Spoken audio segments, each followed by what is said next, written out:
ఓం శ్రీ సద్గురు పరమాత్మనే నమః. ఓం శ్రీకృష్ణ పరబ్రహ్మణే నమః. ఓం గురుర్బ్రహ్మా గురుర్విష్ణుః గురుర్దేవో మహేశ్వరః. గురు సాక్షాత్ పరబ్రహ్మ తస్మై శ్రీ గురవే నమః. ఓం శ్రీ గురుభ్యో నమః. యస్య ప్రసాదాదహమేవ సర్వం మయ్యేవ సర్వం పరికల్పితం చ ఇత్థం విజానామి సదాత్మరూపం తస్యాంగ్రి పద్మం ప్రణతోస్మి నిత్యం. జై అచల సద్గురు ప్రభు మహారాజుకు జై. శ్రీ శ్రీ దయానంద షేక్ బురహానుద్దీన్ సద్గురు ప్రభు మహారాజుకు జై. మాతా శిలాబీబీ అమ్మగారికి జై. శ్రీ శ్రీ నిజానంద మిట్టపల్లి సత్యనారాయణ సద్గురు ప్రభు మహారాజుకు జై. మాతా చంద్రమాంబ అమ్మగారికి జై. శ్రీ శ్రీ నిశ్చలానంద మిట్టపల్లి సుబ్బారావు సద్గురు ప్రభు మహారాజుకు జై. మాతా సీతారత్నమ్మ అమ్మగారికి జై. జై గురుదేవ్. అందరికీ నమస్కారం అండి. ఈరోజు మనం భగవద్గీత యందు మొదటి అధ్యాయము అర్జున విషాద యోగము. అర్జునుడికి కలిగినటువంటి విషాదము కారణంగా భగవద్గీత ఉపదేశం అనేది మనందరికీ కూడా పరమాత్మ ప్రసాదించడం జరిగింది. అంటే పరమాత్మ ప్రసాదించినటువంటి అనుగ్రహం మనమందరము కూడా సంసార సాగరంలో నుంచి బయటపడటానికి కావలసినటువంటి అనేక రకాలైనటువంటి సూచనలు సలహాలతో కూడినటువంటి జ్ఞానాన్ని మనందరికీ కూడా పరమాత్మ అందించారు. ఎలా అందించారు అంటే సమస్త ఉపనిషత్తులన్నీ, అంటే ఉపనిషత్తుల యొక్క సారమంతా రంగరించి 701 శ్లోకాల రూపంలో మనందరికీ కూడా భగవద్గీత రూపంలో అందించటం జరిగింది. భగవద్గీత యందు చెప్పబడినటువంటి సలహాలన్నింటినీ ఎవరైతే తూచా తప్పక పాటిస్తారో వాళ్ళు సంసార సాగరంలో నుంచి బయటపడతారు. అంటే తప్పకుండా మేము సంసార సాగరంలో నుంచి బయటపడతామా? ఈ సంసారం ఎప్పుడు ప్రారంభమైంది? ఈ సంసారం ఎప్పుడు ప్రారంభమైంది అంటే పరమాత్మ సృష్టి ప్రారంభించినప్పటి నుంచి కూడా ఈ సంసారం అనేటటువంటి సాగరం నిరంతరము కూడా మనం ఈ సాగరంలో ఈదుతూనే ఉన్నామండి. మరి ఈ సాగరంలో నుంచి ఒడ్డు ఎక్కాలి అంటే ప్రతి ఒక్కరూ కూడా మరి శాస్త్రాలన్నింటినీ కూడా అధ్యయనం చేయాలి. మరి శాస్త్రాలన్నీ అధ్యయనం చేయడానికి కావలసిన సమయం మనకుందా అంటే లేనే లేదండి.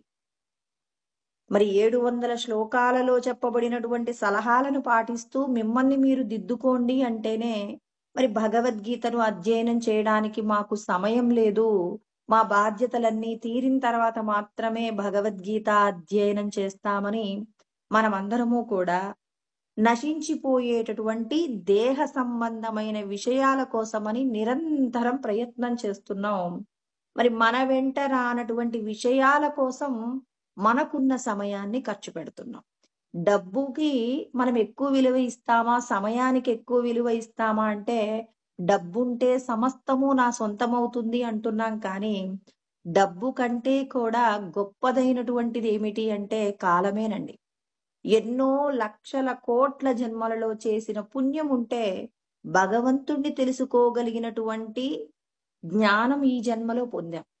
మరి ఈ జ్ఞానముతో కూడి మనం కర్మ చేస్తే భగవంతుడు మనకి ఇచ్చినటువంటి ఈ ఆయు ప్రమాణాన్ని వినియోగించుకొని భగవంతుడు చెప్పినటువంటి సాధన చేశామనుకోండి, మనమందరము కూడా మరి పరమాత్మను చేరుకోవచ్చు. ఎక్కడి నుండి వచ్చామో అక్కడికి వెళ్ళడానికి కావలసినటువంటి స్థితి మనకి కలగాలి అంటే ఎవరికి వాళ్ళు ఏం చేయాలి?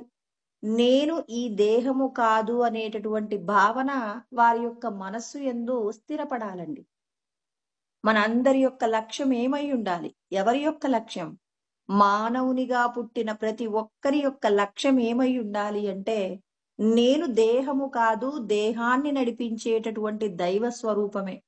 నా లోపట ఉన్నటువంటి దైవాన్ని నేను తెలుసుకోవడమే నా యొక్క అంతిమ లక్ష్యము. కానీ నశించిపోయేటటువంటి విషయాలు ఏవైతే ఉన్నాయో, సంపదలు, బంధువులు, తర్వాత ఈ లోకంలో నేను గొప్పగా జీవించాలనేటటువంటి తాపత్రయాలన్నీ కూడా ఈ శరీరాన్ని విడిచిపెట్టిన తర్వాత మరి నీ వెంట రావండి. అంటే మన వెంట రానటువంటి విషయాల కోసం మనం నిరంతరం ప్రయత్నం చేస్తూనే ఉన్నాం.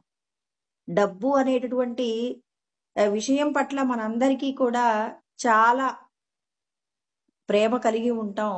మరి డబ్బు కంటే కాలం విలువైంది. ఈ దేహం ఉన్నప్పుడే మనం భగవంతుణ్ణి తెలుసుకోవాలి కానీ, దేహము పడిపోయిన తరువాత 84 లక్షల రకాల ఉపాధులలో పరమాత్మ మనిషికి మాత్రమే తనను తాను తెలుసుకోగలిగిన యోగ్యతతో కూడినటువంటి జన్మను ప్రసాదించారు. అంటే బుద్ధి చైతన్యం. ఇది మంచిది, ఇది చెడ్డది అని చెప్పేసి చెడ్డదాన్ని పక్కకు పెట్టి, చెడ్డది అంటే ఏమవుతుంది?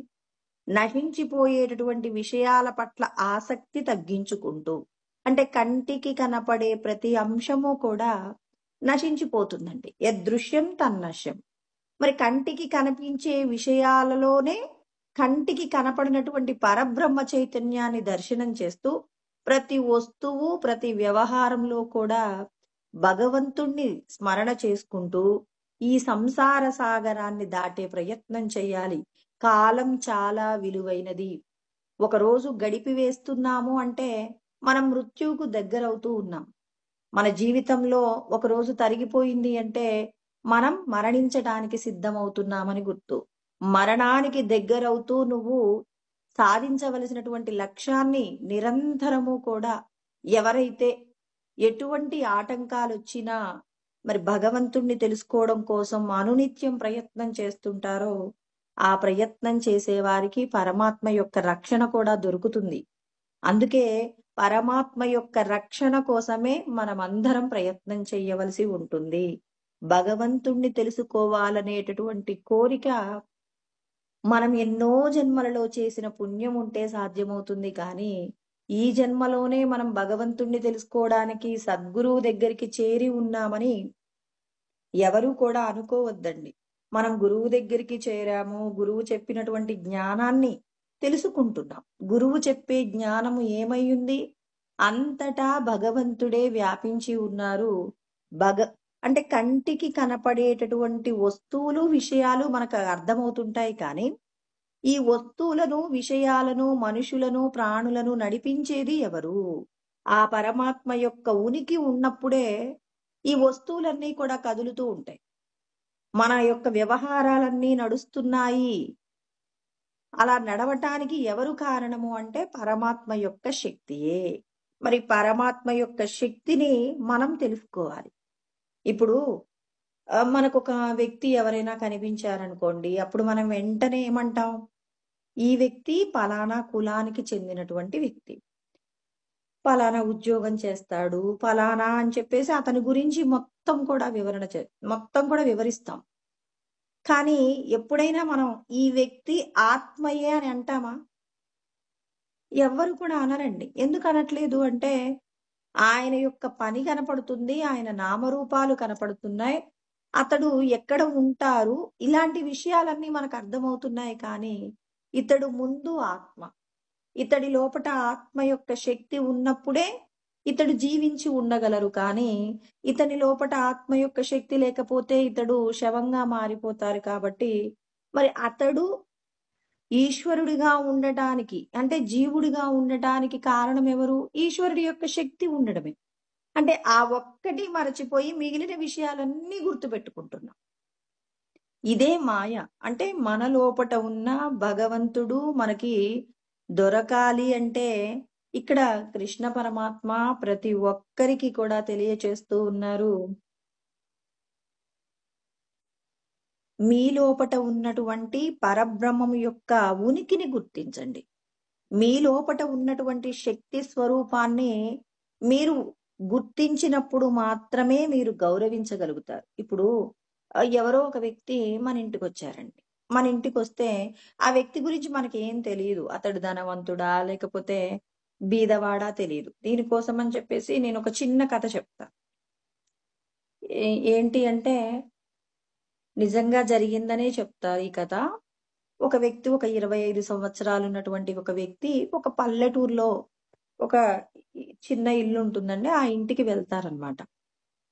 ఆ ఇంటికి వెళ్ళి అక్కడ ఉన్నారు. అక్కడ వెళ్ళి "అమ్మా కొంచెం నాకు తాగడానికి ఏదైనా ఇస్తారా? దాహంగా ఉంది" అన్నారు. అంటే సరే అని చెప్పేసి వాళ్ళు నీళ్ళిచ్చారు. నీళ్ళిచ్చిన తర్వాత ఇప్పుడు సాయంత్రం సమయం 5, 5:30 అవుతుంది. కొంచెం నన్ను ఈ పూట ఇక్కడే పడుకోనిస్తారా? పొద్దున్నే వెళ్ళిపోతాను. నాకు కొంచెం పనుంది. మరి మీరు కొంచెం నన్ను ఉండనిస్తారా? అని చెప్పేసి అడిగారనమాట. అడిగితే వాళ్ళు కొంచెం సందేహిస్తారు. ఎందుకు అంటే వాళ్ళ ఇంట్లో ఒక పెళ్లి కావాల్సిన కూతురు కూడా ఉంది కాబట్టి, "లేదు బాబు మీరు వేరే చోటకి ఎక్కడికైనా వెళ్ళండి. మా ఇంట్లో కుదరదు" అంటే, "నేను దొంగని అని అనుకుంటున్నారా ఏంటి? అలా ఏం కాదమ్మా. మాది పలానా పక్కనే ఉన్న ఊరు. నేను పొద్దున్నే లేవగానే వెళ్ళిపోతాను" అని చెప్పేసి అన్నప్పుడు, వాళ్ళేం చేస్తారంటే, అయ్యో పాపం చీకటి పడింది. మరి ఎలా వెళ్తాడు? మరి ప్రయాణ మరి ఏంటి ప్రయాణం చేయడానికి కావాల్సిన బస్ సౌకర్యం కానీ, తర్వాత ఇంకా వేరే ఏ సౌకర్యంగా కూడా లేదు. సౌకర్యాలు కూడా లేవు కాబట్టి, "సరే నాయన ఈ పూట ఇక్కడ మా ఇంట్లో పడుకో" అంటే ఆయన అడుగుతాడు. "అమ్మ నాకు ఆహ్, కొంచెం చాలా రోజులైంది. నేను చికెన్‌తో అన్నం తినాలనుకుంటున్నాను. కొంచెం మీరు నాకు ఆ చికెన్‌తో అన్నం పెడతారా?" అని అడిగితే, "నాయనా మేము చాలా దరిద్రంలో ఉన్నాము.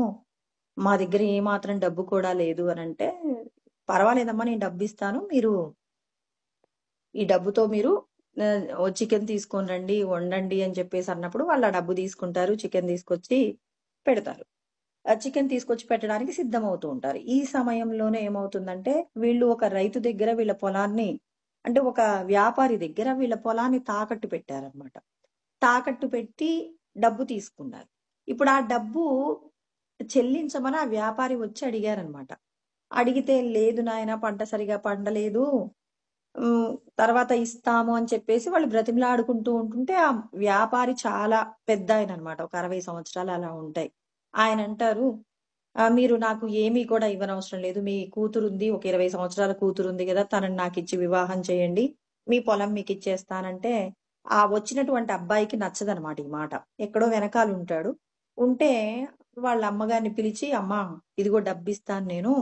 ఈ డబ్బు తీసుకెళ్ళి ఆయనకివ్వండి" అని ఆ పెట్టె ఓపెన్ చేస్తాడనమాట. ఇప్పుడు ఆ తల్లి, కూతుర్లు ఇద్దరూ కూడా ఆ పిల్లవాడు పెట్టె ఓపెన్ చేసినప్పుడు ఆ పిల్లవాడి దగ్గర చాలా డబ్బు, బంగారము ఇవన్నీ ఉంటాయన్నమాట. అవన్నీ చూస్తారనమాట. అవన్నీ చూసినప్పుడు ఇతను కొంత డబ్బిస్తారు. ఈ లోపల వ్యాపారి కూడా వెళ్ళిపోతారు. "రేపు వెళ్లి కట్టి మీ పొలాన్ని విడిపించుకోండమ్మా" అంటే, "సరే నాయనా" అని చెప్పేసి అంటారు. ఇప్పుడు ఆ తండ్రికి, కూతురికి కూడా ఒక కోరిక కలుగుతుంది. ఇంత డబ్బున్నటువంటి వ్యక్తి మన ఇంటికొచ్చారు. అంటే చూడండి ఆశకు అంతు లేదు అనటానికి పొలము తాకట్టులో ఉంది. తాకట్టులో ఉన్నటువంటి పొలాన్ని విడిపించేటటువంటి ప్రయత్నంగా అతను డబ్బిస్తా అన్నారు. అతడెవరో కూడా తెలీదు. దారిలో వెళ్ళేటటువంటి ఒక బాటసారి. ఒక పూట మరి శరణాగతి కోరాడనమాట. ఒక పూట నన్ను ఉండటానికి అనుమతినివ్వండి అని అడిగారు. అయినా అతని యొక్క దయార్ధ హృదయానికి ఇతడు వీళ్ళు సంతోషపడాల్సింది పోయి మరి గుడినే కాదు, గుడిలో ఉన్నటువంటి భగవంతుడిని కూడా కావాలి అనుకున్నట్టుగా మరి వీళ్ళేమనుకుంటారంటే, ఎలాగైనా ఈ వ్యక్తిని మనం ఈరోజు చంపేసి, అతడి దగ్గరున్నటువంటి డబ్బంతా తీసుకుందామని చెప్పేసి ఆ తండ్రి, కూతురు కూడా అనుకుంటారు. తల్లి మాత్రం చాలా సార్లు బ్రతిమిలాడుతుంది.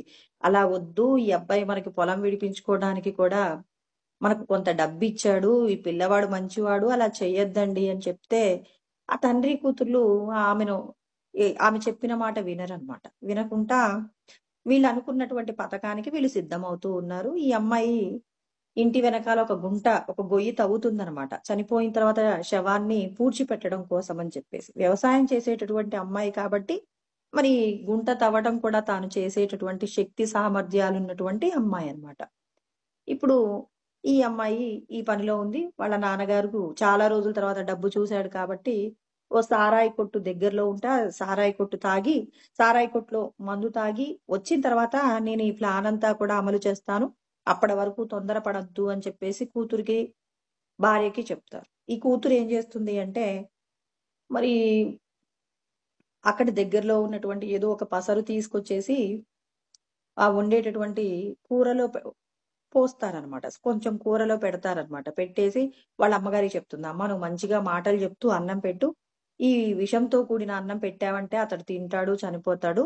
ఇక ఎందుకమ్మా అప్పటి వరకు? ఎందుకమ్మా ఇప్పుడే నాన్నగారొచ్చి చేస్తానన్నారు గదా! అంటే ఆయన తాగి ఎక్కడో పడిపోయి ఉంటాడు.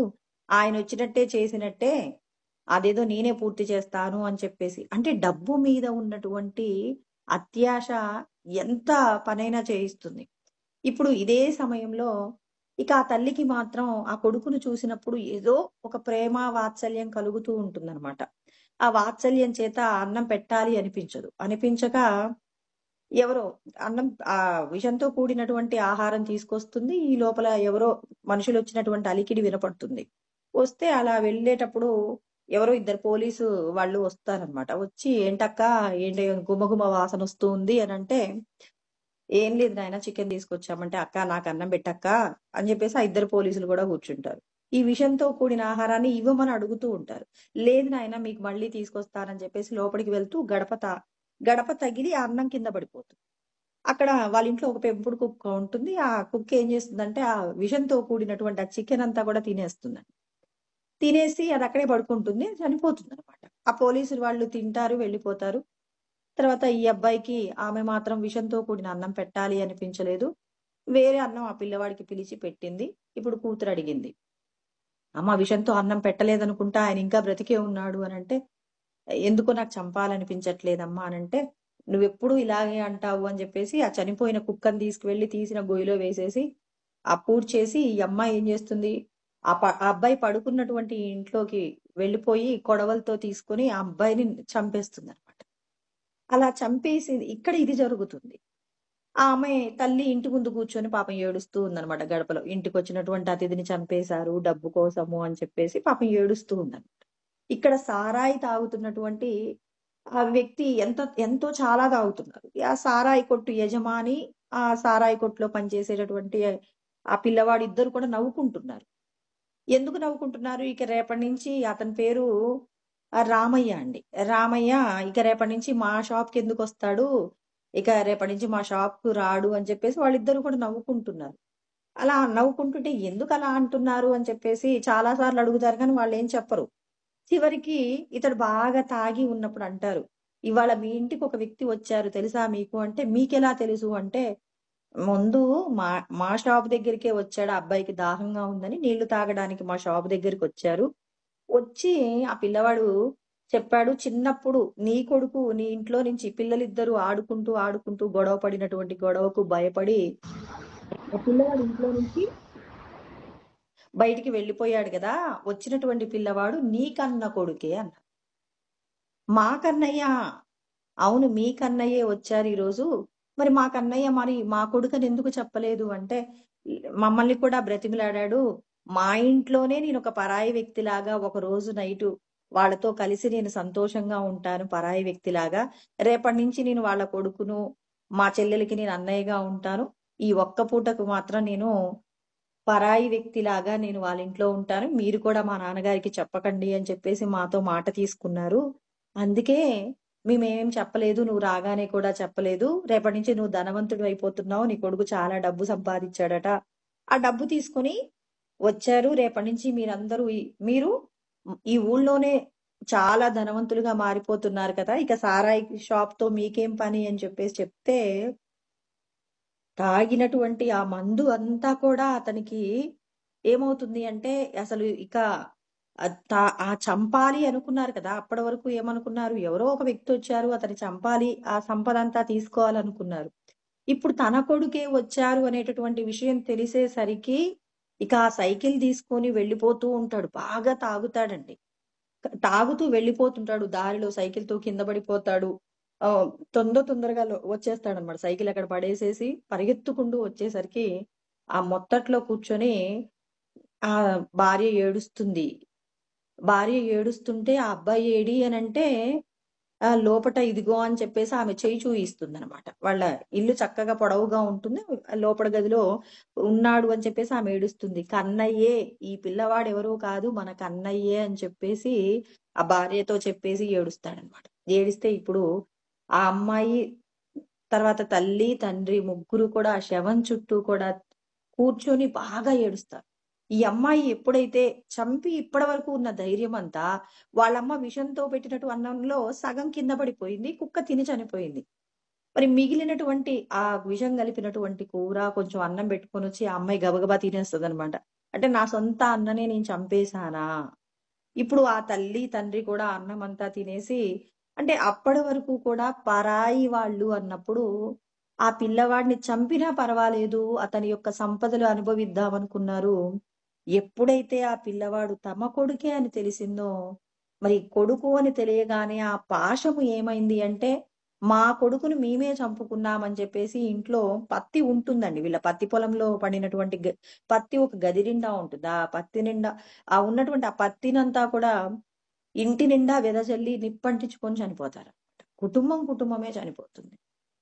అంటే డబ్బు కోసం మన మనసు ఎంత దూరమైనా తీసుకెళ్తుంది. ఎ వీళ్ళు వేరు, నేను వేరు అనేటటువంటి భావన ఉండటం వల్ల మరి ఎంతటి దురాగతానికైనా పాల్పడేటటువంటి మనస్తత్వాన్ని కలిగి ఉంటారు. ఎందుకు అంటే డబ్బు మీద ఉన్నటువంటి ఆశ. డబ్బు వల్ల ఏదైనా పొందవచ్చు అనేటటువంటి పేరాశ. శాశ్వతమైనటువంటి ఆనందం ఎలా ఉంటుందో, ఆ ఆనందాన్ని పొందడానికి ఇన్ని రకాలైనటువంటి ప్రయత్నాలు అవసరం లేదు. మీరు భూమి మీద ధర్మంగా జీవిస్తే చాలు.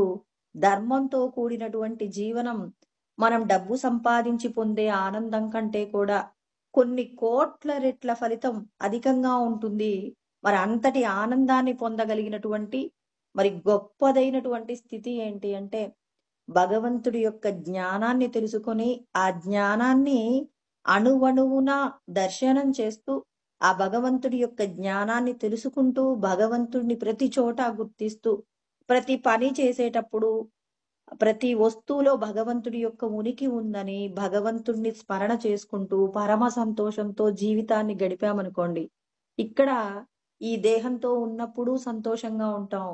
దేహాన్ని విడిచిపెట్టిన తర్వాత కూడా పరమానందాన్ని పొందుతాం. పరమానందం అనేది డబ్బులోనే ఉంది అని చెప్పేసి భ్రమపడుతూ, మరి డబ్బు సంపాదించడానికి అధర్మ మార్గాలను కూడా అన్వేషిస్తుంటారు. మరి అధర్మ మార్గాలన్నీ కూడా మీకు మళ్ళీ మళ్ళీ పుట్టటానికి కావలసినటువంటి స్థితిని ప్రసాదిస్తాయే కానీ, శాశ్వతమైనటువంటి ఆనందాన్ని ప్రసాదించలేవు అనే సత్యం తెలుసుకోవాలి అంటే, భగవంతుడు అంతటా ఉన్నారనేటటువంటి జ్ఞానం ఉండాలి. అందుకే ముండకోపనిషత్తు యందు మనం చెప్పుకుంటున్నాం. భగవంతుడు ఎక్కడున్నారు? ఎలా సృష్టి చేశారు అంటే విశ్వమంతటా ఉన్నారు. యః సర్వజ్ఞః సర్వవిద్ యస్య జ్ఞానమయం తపః. తస్మాదే తస్మాదేతద్ బ్రహ్మ నామ రూప అన్నం అభిజాయతే అంటారు. అంటే ఇక్కడ ముండకోపనిషత్తులో మనం నిన్న చెప్పుకున్నామండి. ఏం చెప్పుకున్నాం? యథోర్న నాభిః సృజతే గృహ్ణతే చ అన్నారు. అంటే సాలెపురుగు తాను నివసించడం కోసం అని చెప్పేసి తన నోట్లో ఉన్న స్రావాన్ని తీసి ఇల్లు కట్టుకుంటుంది. తనకు అవసరం లేదు అనుకున్నప్పుడు మళ్ళీ ఆ దారాలన్నీ లోపలికి తీసేసుకుంటుంది. అంటే అక్కడ తన యొక్క అవసరం ఉంది. మరి ఆ అవసరం కోసం పనిచేసింది. కానీ భగవంతుడు అలా కాదు. తథా అక్షరా సంభవతీహ విశ్వం. విశ్వాన్నంతా కూడా ఏ విధమైనటువంటి కోరిక లేకుండా ఆయన పరమ సంతోషంతో సృష్టి చేశారనమాట. అణువణువున ఆయనే ఉన్నారండి. ఆయన ఎక్కడెక్కడ ఉన్నారు అంటే ప్రతి ప్రాణిలో ఉన్నారు. 84 లక్షల రకాల ఉపాధులన్నింటిలో కూడా పరమాత్మయే వ్యాపించి ఉన్నారు కాబట్టి మరి ఆ పరమాత్మ యొక్క శక్తిని మరి పరమాత్మ ఏం చేస్తూ ఉన్నారు? అంతటా కూడా విస్తరింప చేస్తూ ఉన్నారు. యః సర్వజ్ఞః అంటే అతడు సమస్తమును కూడా తెలిసి ఉన్నటువంటి వారనమాట. అన్నీ తెలుసు ఆయనకి. సర్వజ్ఞః సర్వవిద్ అంటే అందరూ తెలుసు. అంటే జ్ఞానము అంటే విశ్వమంతటా ఎల్లెడలా తానే విస్తరించి ఉన్నారు. సమస్త ప్రాణులు ఆయనకు తెలియకుండా లోకంలో ఏదీ జరగదు. అన్నీ తెలిసినటువంటి ఆయన యస్య జ్ఞానమయం తపః. ఆయన తపస్సు చేసి పెరిగారు కదండి. తపసా చీయతే బ్రహ్మ అని నిన్న చెప్పుకున్నాం. తపస్సు చేతనే ఆయన తనను తాను పెంపొందించుకొని తతో అన్నమభిజాయతే అంటే మూల ప్రకృతిని సృష్టించారు అని కూడా మనం చెప్పుకున్నాం. ఆ మూల ప్రకృతి నుంచే అన్నాత్ ప్రాణో మనః సత్యం లోకాః కర్మసు చ అమృతం. మరి ఏమేమి వచ్చాయనుకున్నాము? మూల ప్రకృతి నుంచి మరి ప్రాణం వచ్చింది. ప్రాణము తర్వాత మనస్సు వచ్చింది. మనస్సు నుండి ఇక పంచభూతాలు, తర్వాత లోకములు, తర్వాత ప్రారబ్ధ కర్మలు ఇవన్నీ కూడా వచ్చాయి. అంటే భగవంతుడు తానే అన్నింటా అంతటా ఉండి మరి భగవంతుడు సృష్టి చేశారు. ఆ సృష్టి చేయడంలో ఏమాత్రము కోరిక లేదు. అంటే త్యాగంతో కూడినటువంటి సృష్టి చేశారు. అంటే మనందరికీ పరమాత్మ ఏం చెప్తున్నారు? మీరు చేసేటటువంటి కర్మయందు కూడా త్యాగంతో కర్మ చేయండి.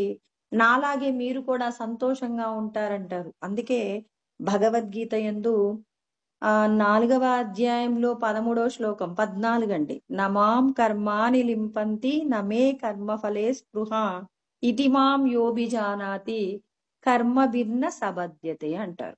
అంటే నన్ను కర్మలు అంటవు. భగవంతుడు అంటున్నారు నేను కూడా మీలాగే మరి యదా యదా హి ధర్మస్య గ్లానిర్భవతి భారత అభ్యుత్థానమధర్మస్య తదాత్మానం సృజామ్యహం అంటారు.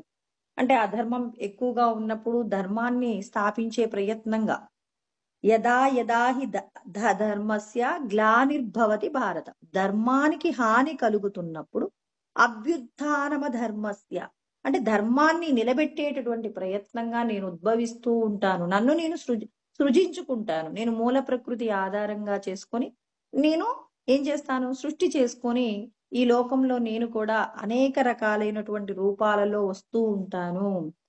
వచ్చి నేనేం చేస్తాను? మీలాగే కర్మ చేస్తాను. మీరందరేమో నాకిది కావాలి అని చెప్పేసి కర్మ ఫలాలను కోరుకుంటారు, బంధంలో చిక్కుకుంటారు.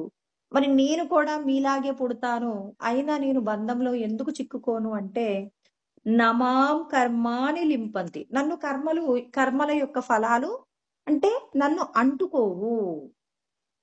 కర్మ ఫలే స్పృహ, దానికి కారణం చెప్తున్నారు. అంటే మనందరికీ ఒక సలహా ఇస్తున్నారు. కర్మ ఫలే స్పృహ అంటే కర్మ ఫలముల యందు నాకు ఆసక్తి లేదు. ఇప్పుడు మనమందరము కూడా ఒక దైవ కార్యం చేయటం కోసం ఒక దేవాలయానికి వెళ్ళామండి. దేవాలయానికి వెళ్ళిన తర్వాత ఎవరెవరికి ఏ ఏ పనులొచ్చో అవన్నీ చెయ్యండి, ఈ కార్యం పూర్తి చేద్దామన్నప్పుడు అక్కడ భగవంతుడికి సేవ చేయడానికి నేను ఈ పని చేస్తే తక్కువ, ఈ పని చేస్తే ఎక్కువ అని ఏముండదు. భగవంతుడి దేవాలయం అన్నప్పుడు ఊడవటానికి అక్కడ కనీసం ఏమంటారు, ఒక చెంబు తీసుకొని ఒక గ్లాసుడి నీళ్లు పోసినా అది పరమ పవిత్రమైనటువంటి ప్రదేశం కాబట్టి మనకు వచ్చేటటువంటి పుణ్యం అక్షయం అవుతుంది. కాబట్టి అందరూ కూడా మరి ధనవంతులు, పేదవాళ్ళు అనేటటువంటి వ్యత్యాసాలు లేకుండా ఎవరికి వచ్చిన పని వాళ్ళు చేసేస్తూ ఉంటారు. అలా చేసేసి అక్కడ దైవ కార్యానికి సంబంధించిన అన్ని ఏర్పాట్లు చేశారు. నేను ఈ పని చేస్తున్నాను, నాకు ఇంత లాభం కావాలని ఎవరు కోరుకోరు. దేవుడి కార్యం జరగాలి. ఇవాళ మేము ఒక 100 మంది కష్టపడితే 1000 మంది రేపు భగవంతుడి కళ్యాణం చేయడానికి మరి మేము ప్రయత్నం చెయ్యాలి అనుకున్నప్పుడు వాళ్ళు ఏం చేస్తారు? శక్తి సామర్థ్యాలన్నింటినీ ఖర్చు పెట్టి మరి కర్మ చేస్తారు.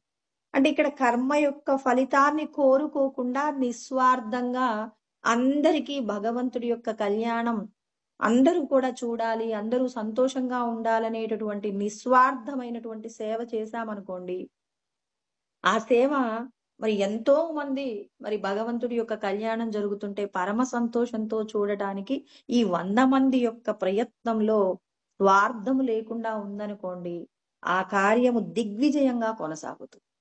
స్వార్థంతో నేనెందుకు చెయ్యాలి, అయ్యో నేనేమో ఊడవటానికా, వాళ్ళేమో దేవాలయం లోపలికి గర్భగుడిలోకి వెళ్తారా అని చెప్పేసి స్వార్థంతో ఉన్నారనుకోండి, ఆ కార్యం ఏది కూడా జరగదు. అంటే భగవంతుడు కూడా చెప్తున్నారు, మీరు ఏ పని చేసినా ఎక్కడికి వెళ్ళినా నిస్వార్థంగా కర్మ చేయండి. అంతటా నేనే ఉన్నాను, నేను వీళ్లకు సేవ చేయటం ఏంటి అని అనుకోకండి.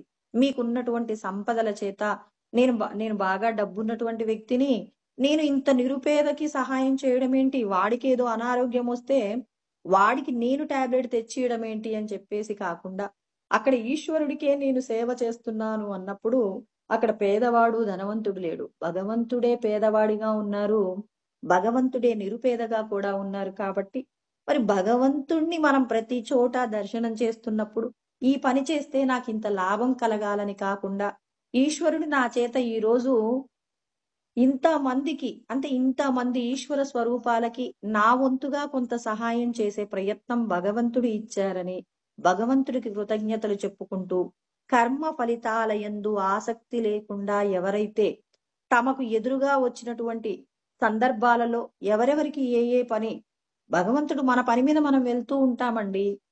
రోజు మనం సహాయం చేస్తూ ఉంటాం. ఆ రోడ్డు మీద ఎవరో యాక్సిడెంట్ అయ్యి కింద పడిపోయారు. మరి రోజు యాక్సిడెంట్ అవుతుందా మీరు వెళ్ళే దారిలో? కాదు. ఆ రోజున యాక్సిడెంట్ అయింది. నీకు ఇంపార్టెంట్ మీటింగ్ గూడా ఉంటుంది నీ ఆఫీస్‌లో. కానీ మరి ఇక్కడ భగవంతుడికి ప్రమాదం జరిగింది అన్నప్పుడు అక్కడ జరిగినటువంటి అంటే ఇప్పుడు సడెన్‌గా అక్కడ ఎవరికో యాక్సిడెంట్ అయింది. మీకేమో ఇంపార్టెంట్ మీటింగ్ ఉంది. ఇప్పుడు మీరేమంటారు? అయ్యో! నాకు ఇంపార్టెంట్ మీటింగ్ లేకపోతే నేను ఖచ్చితంగా ఉండి ఇతనికి సహాయం చేసేవాడిని అని చెప్పేసి అంటారు. మరి మీ కూతురికి అక్కడ ప్రమాదం జరిగిందనుకోండి. ఇంపార్టెంట్ మీటింగ్ గూడా ఉంది. అయ్యో! ఇప్పుడే ఇంపార్టెంట్ మీటింగ్ ఉన్నప్పుడే నా కూతురికి యాక్సిడెంట్ కావాలా అని చెప్పేసి మీరు వెళ్ళిపోతారా? సాయం చేస్తారా? ఖచ్చితంగా సాయం చేస్తారు. భగవంతుడు అంటున్నారు, ఇక్కడ నీ కూతురు అన్నప్పుడు నా అనేటటువంటి భావన మీలో ఉన్నంత వరకు నన్ను తెలుసుకోలేదు. ఇక్కడ భగవంతుడు ఒక ఈశ్వర స్వరూపం. ఈ స్వరూపంలో ఉంది పరమాత్మయే. ఈ పరమాత్మ ఉన్నటువంటి ఈ వ్యక్తికి నేను సహాయం చేస్తే ఈశ్వరుడికి చేసినటువంటి సేవయే. ఇవాళ కంపెనీలో ఉన్నటువంటి అర్జెంట్ మీటింగ్ ఎలాగైనా అది వాయిదా పడుతుంది. అదంతా పరమాత్మ చూసుకుంటారు. ఏం జరిగితే అది జరుగుతుందని చెప్పి ఇక్కడ భగవంతుడు నన్ను ఈ పని చెయ్యమని నన్ను నా కళ్ళ ముందే ఎందుకు జరగాలి? మరి నేను వెళ్ళిపోయిన తర్వాత కూడా జరిగి ఉండొచ్చు కదా! అంటే భగవంతుడు నాకేదో ఆజ్ఞాపిస్తున్నారని మనకు భగవంతుడు ఇచ్చినటువంటి పనిగా భావన చేసి, ఈశ్వరుడికే నేను ఈ చిన్న సహాయం చేసే అవకాశం పరమాత్మ నాకిచ్చారని చెప్పేసి ఇతనికి సహాయం చేస్తే ఇతడు డబ్బున్న వ్యక్తియేనా? డబ్బు లేనటువంటి వ్యక్తియా అని కాకుండా మరక్కడ నువ్వు తోటి మానవుడికి నువ్వేం చేయాలి అంటే ఉపకారం చేసే ప్రయత్నంగా నువ్వు సేవ చేస్తే ఆ సేవ ఈశ్వర సేవగా మారుతుంది. నేనే ఉన్నాను అని పరమాత్మ చెప్తున్నారు. పరమాత్మ యొక్క జ్ఞానం లేని వాళ్ళైతే నేను పలానా వ్యక్తికి సహాయం చేశానంటారు. ఈశ్వరుడికి చేసిన సేవ సహాయం అవుతుందా? కానే కాదు. ఆయన అంటున్నారు, మీకు నేను అప్పచెప్పినటువంటి బాధ్యతలు అప్పచెప్పడము అంటే మీరు వెళ్ళే దారిలో ఉన్నటువంటి మరి అక్కడున్న సంఘటనలకు తగినట్టుగా నువ్వేం చేయాలి? సహాయం చేయాలి. మనమే దారిలో వెళ్తున్నాం. అనుకోకుండా కళ్ళు తిరిగి పడిపోయాం. అయ్యో! ఇతనెవరో నాకు తెలీదు అని చెప్పేసి అందరూ వెళ్ళిపోతే మనం అలాగే ఉంటాం. మనమేమనుకుంటాం? అయ్యో! నాకెవరో ఒకరు సహాయం చేస్తారు అనే వెళ్తాం గదండీ! మరి మనకెవరో ఒకరు సహాయం చేస్తున్నారంటే మనం కూడా వేరొకరికి సహాయం చేయాలి. భగవంతుడు చెప్తున్నాడు. అంతటా నేనున్నాను కాబట్టి ఏ ప్రాణిని చూసినా నన్ను చూసినట్టుగానే చూడండి. మరి నాకే సహాయం చేయండి. అప్పుడు మీరు నన్నే పొందుతారు. నాకు చేసినటువంటి ఉపకారము అక్షయమవుతుంది. ఇప్పుడు మీరొక వ్యక్తికి సహాయం చేశారు. రోడ్డు మీద పడిపోయిన వ్యక్తి అయ్యో! ప్రమాదంలో ఉన్నాడని చెప్పేసి మీరు సహాయం చేశారు. కానీ అక్కడ ఉన్నది ఈశ్వరుడే అనేటటువంటి నీ మనసులో ఉండే భావన వల్ల నువ్వెక్కువ ఫలితాన్ని పొందుతావు. మనం ఏదైనా ఒక పని చేస్తే ఎక్కువ లాభం పొందాలనుకుంటాం గదండీ! ఎక్కువ లాభం పొందాలంటే భగవంతుడు ఏమంటున్నారు? సులభంగా. అందుకే రాజవిద్య రాజగుహ్యం పవిత్రమిదముత్తమం. ప్రత్యక్షావగమం ధర్మ్యం సుసుఖం కర్తుమవ్యం. ఇది చాలా సులభం మీరు ఆచరించడానికి. రాజవిద్య అంటే గొప్ప విద్య. ఇది అందరూ ఆచరించలేరు అనుకుంటారు. కానే కాదు. మీరు చేసిన చిన్న పనికి గొప్పదైన ఫలితం పొందుతారు. నేను ఈశ్వరుడికే సేవ చేస్తున్నాను అనండి చాలు. మనస్ఫూర్తిగా భగవంతుడు అణువణువున వ్యాపించి ఉన్నారు. ఈ ప్రాణికి నన్ను సహాయం చేయమంటున్నారు. ఈ ప్రాణి ఎవరో కాదు, భగవంతుడి యొక్క శక్తి ఉంది. భగవంతుడే ఈ రూపంలో ఉన్నారని భగవంతుడికే మీరు సహాయం చేయండి. ఆ సహాయం ఏమవుతుంది? సేవగా మారిపోతుంది. నేను సహాయం చెయ్యట్లేదు. ఈశ్వరుడు నా పాపాన్ని తీసేయడం కోసం ఈశ్వరుడు నా కళ్ళ ముందే ప్రమాదం జరిగేలాగా చేసి నన్ను ఆయన ఏం చేస్తున్నారు? మరి రుణ విముక్తుణ్ణి కావించడం కోసం, దేహబంధము నుండి విడిపడటం కోసం అని చెప్పి పరమాత్మ నాకు ఒక అవకాశం ఇచ్చారని ఈశ్వర సేవగా మార్చుకున్నప్పుడు నువ్వు చేసేది సహాయమే. నీకు భగవంతుడి జ్ఞానం లేనప్పుడు నీకు జాలి, దయ ఉన్నాయి. నువ్వు వాళ్ళని కాపాడతావు. కానీ నేను ఈశ్వరుడికే సేవ చేస్తున్నాను అనేటటువంటి భావన నిన్ను పరమాత్మ యొక్క స్థానం దగ్గరికి తీసుకువెళ్తుంది. కాబట్టి ఇక్కడ ఈశ్వరుడు మనందరికీ చెప్తున్నారు, నమాం కర్మాని లింపంతి నమే కర్మఫల స్పృహ అంటున్నారు. నమే కర్మఫలే స్పృహ అంటే కర్మఫలముల యందు ఆసక్తి లేకుండా ఈశ్వర సేవ చెయ్యండి. అప్పుడు ఇతి మాం యోభిజానాతి కర్మభిర్న సబధ్యతే. మీరు చేసేటటువంటి కర్మల వల్ల మీరు బంధములో చిక్కుకోకుండా నన్నే పొందుతారు అని పరమాత్మ అంటున్నారు. అంటే బంధనాలు ఏవీ లేనప్పుడే కదా మీరు నన్ను చేరుకోగలిగేది. నన్ను చేరుకోవాలి అంటే మీరు చేసినటువంటి కర్మ యొక్క ఫలం మిమ్మల్ని అంటకుండా చూసుకోండి. అందుకే ఇక్కడ పరమాత్మ ఏం చేస్తున్నారు? యస్య జ్ఞానమయం తపః, జ్ఞానముతో కూడి తపస్సు చేశారు. ఇతని యొక్క తపస్సు ఏమైంది? జ్ఞానవంతమైందండి. అంటే జ్ఞానముతో ఆయన పనులు చేస్తున్నారు. మనకి కూడా చెప్తున్నారు, మీ శరీరము మనస్సు వాక్కు చేత, అంటే మీ యొక్క త్రికరణముల చేత మీరు చేసే ప్రతి కర్మ కూడా భగవంతుణ్ణి చేరుకోవడానికి కావలసిన విధంగా మీరే మలుచుకోవలసి ఉంటుంది. జ్ఞానమయం అంటే అంతటా ఈశ్వరుడే ఉన్నారనేటటువంటి జ్ఞానాన్ని మీ మనసు నిండా కూడా నింపుకోండి. మీరు నీళ్లు తాగుతున్నారు, ఆ నీళ్లలో ఈశ్వరుడి యొక్క శక్తి కదండి. ఇప్పుడు నీటికి మన యొక్క దాహాన్ని తీర్చే శక్తి ఉందా అంటే లేదండి. ఎందుకు అంటే భూమి రాపో నలో వాయు కమ్మనో బుద్ధిరేవచ అహంకార ఇతీయం మే భిన్నా ప్రకృతి రష్టదా అంటారు. అంటే పంచభూతముల గురించి మాట్లాడారు. మనసు, బుద్ధి, అహంకారం ఇవన్నీ జడమైనవండి. అంటే భూమికి మరి ఈ ప్రాణులను కాపాడగలిగినటువంటి శక్తి లేనే లేదు. భూమి జడంగా ఉంది. ఇప్పుడు ఈ శరీరంలో, నా శరీరంలో ఈశ్వరుడు లేరు. ఇప్పుడు చూడడానికి మాత్రం నామరూపాలతో ఈ శరీరం ఉందండి. ఇప్పుడు నేను చనిపోయినప్పుడు ఈ శరీరం వల్ల ఏమైనా ప్రయోజనం ఉందా?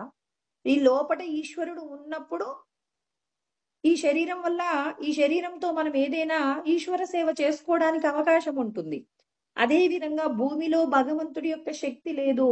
మరి భూమి యందు మొక్కలు పెరుగుతాయా? మానవులు నివసించడానికి, అంటే ప్రాణులు నివసించడానికి కావలసిన శక్తి అందుతుందా? అందదు. కృష్ణ పరమాత్మ ఇక్కడ జడమైంది అన్నారు, అక్కడ శక్తినిస్తుంది నేనే అని చెప్పారు. 15వ అధ్యాయం 13వ శ్లోకంలో గామావిశ్యచ భూతాని ధారయామ్యహం ఓజసా అంటారు. నేనే నా యొక్క ఓజస్సు చేత ఈ భూమిని ధరిస్తున్నాను. ఈ భూమి యందు ఇన్ని రకాల ప్రాణులు ఉండడానికి నేనుండటం వల్లే ఈ భూమికి ఇంత వైభవం. అదే విధంగా మరి భగవంతుడు ప్రతి విషయాన్ని కూడా చెప్తున్నారు. పంచభూతముల యందు నా యొక్క శక్తి ఉండటం వల్లే మరి ఇవన్నీ కూడా ఆ వారి వారి యొక్క పనులన్నీ కూడా చేస్తున్నాయి. కేనోపనిషత్తులో కూడా మరి కేనోపనిషత్తులో వివరించినటువంటి వివరణ ఏంటి అంటే, ఒకసారి రాక్షసులు, దేవతలు ఇద్దరికి కూడా యుద్ధం జరిగింది. ఎప్పుడు కూడా వీళ్ళిద్దరి మధ్య సంఘర్షణ జరుగుతుంది కదా. మరి యథావిధిగా ఎప్పుడు దేవతలే గెలుస్తారు. ఎందుకు అంటే ధర్మాన్ని ఆచరిస్తారు కాబట్టి భగవంతుడు ధర్మం వైపు ఉంటారు. మరి భగవంతుడు ధర్మం వైపు ఉండటం వలన దేవతలు గెలిచారు. దేవతలందరూ కూడా సెలబ్రేషన్స్ చేసుకుంటున్నారు. మనం కూడా ఏదైనా మంచి కార్యము, అంటే మన ఇంట్లో ఏదైనా సంపదలు కలిసి రావడం కానివ్వండి, ఏదైనా జరిగిందనుకోండి, నలుగురిని పిలిచి మనకి వచ్చినటువంటి ఆదాయంలో కొంత భాగాన్ని ఏం చేస్తాం, అందరితో సంతోషంగా గడపడం కోసం సెలబ్రేషన్స్ చేసుకుంటాం. వ్యాపారంలో లాభం రావటం కానివ్వండి, పిల్లవాడికి ఉద్యోగం వచ్చిందని, ఇలా ఏదో ఒక సందర్భంలో మనం ఒక పండగ వాతావరణాన్ని మనమే కల్పించుకున్నట్టుగా దేవతలందరూ కూడా కలిసి పరమ సంతోషంతో మనం రాక్షసుల మీద విజయం సాధించాము అని చెప్పేసి వాళ్ళందరూ కూడా సెలబ్రేషన్స్ చేసుకుంటున్నారట. ఇప్పుడు ఆ సెలబ్రేషన్స్ లో భగవంతుడి యొక్క, అంటే వాళ్ళందరికీ శక్తినిచ్చినటువంటి పరమాత్మ యొక్క ఉనికిని వీళ్ళు మర్చిపోయారు. మనమే యుద్ధం బాగా చేశాము, రాక్షసులందరినీ మనమే గెలిచాము అని చెప్పేసి దేవతలందరూ అనుకుంటున్నారు. అంటే పరమాత్మను తలుచుకోవట్లేదు. వెంటనే అక్కడికి ఒక విచిత్రమైనటువంటి రూపంలో యక్షిణి వచ్చిందట. యక్షిణి వస్తే దూరంగా ఏదో ఒక పెద్ద ప్రకాశము ఒక వింతైన రూపంలో కనిపిస్తే అప్పుడు అగ్నిదేవుడు వెళ్ళాడట. ఎవరు నువ్వు, ఎందుకు ఇక్కడికి వచ్చావు అని చెప్పేసి అంటే, మీరెవరు అని అంటే, నేను అగ్నిదేవుడిని, నేను దేన్నైనా కాల్ చేస్తాను అంటే, అవునా, నన్ను యక్షిణి అంటారు, మరి మీరు దేన్నైనా కాల్చగలను అంటున్నారు కదా, ఈ గడ్డిపోచన కాల్చండి అని చెప్పేసి ఆ యక్షిని ఒక గడ్డిపోచన అక్కడ పెడతారట. అగ్నిదేవుడు గడ్డిపోచన కాల్చలేకపోతాడట, సిగ్గుతో తల ఉంచుకొని వెళ్ళిపోతాడట. తర్వాత వాయుదేవుడు వస్తాడు. వాయుదేవుడు వచ్చి ఎవరు నువ్వు అంటే, మరి మీరెవరో చెప్పండి అని అంటే, నేను వాయుదేవుడిని ఈ సృష్టిలో దేన్నైనా కానీ నేను ఆహ్, ఈ భూమి మీద లేకుండా చేయగలను. నేను వాయువుని అని చెప్పేసంటే, ఈ గడ్డిపోచను కదిలించి చూద్దాం నీ యొక్క శక్తి ఏంటో చూస్తాను అంటే, మరి వాయుదేవుడు గడ్డిపోచను కదిలించలేకపోతారట. ఇతను కూడా పాపం బాధపడుతూ వెళ్ళిపోతారట. ఇప్పుడు ఇంద్రుడొచ్చారు. ఏంటి మరి పంచభూతముల కంటే కూడా ఏదో శక్తివంతమైనది వచ్చింది. అదేంటో తెలుసుకోవాలి అని చెప్పేసి దేవతలందరికీ రాజైనటువంటి ఇంద్రుడొచ్చి ఎవరు మీరు అని చెప్పేసి వినయంగా యక్షినికి నమస్కారం చేసినప్పుడు అప్పుడు ఆ యక్షిని ఉమాదేవిగా దర్శనమిస్తారట.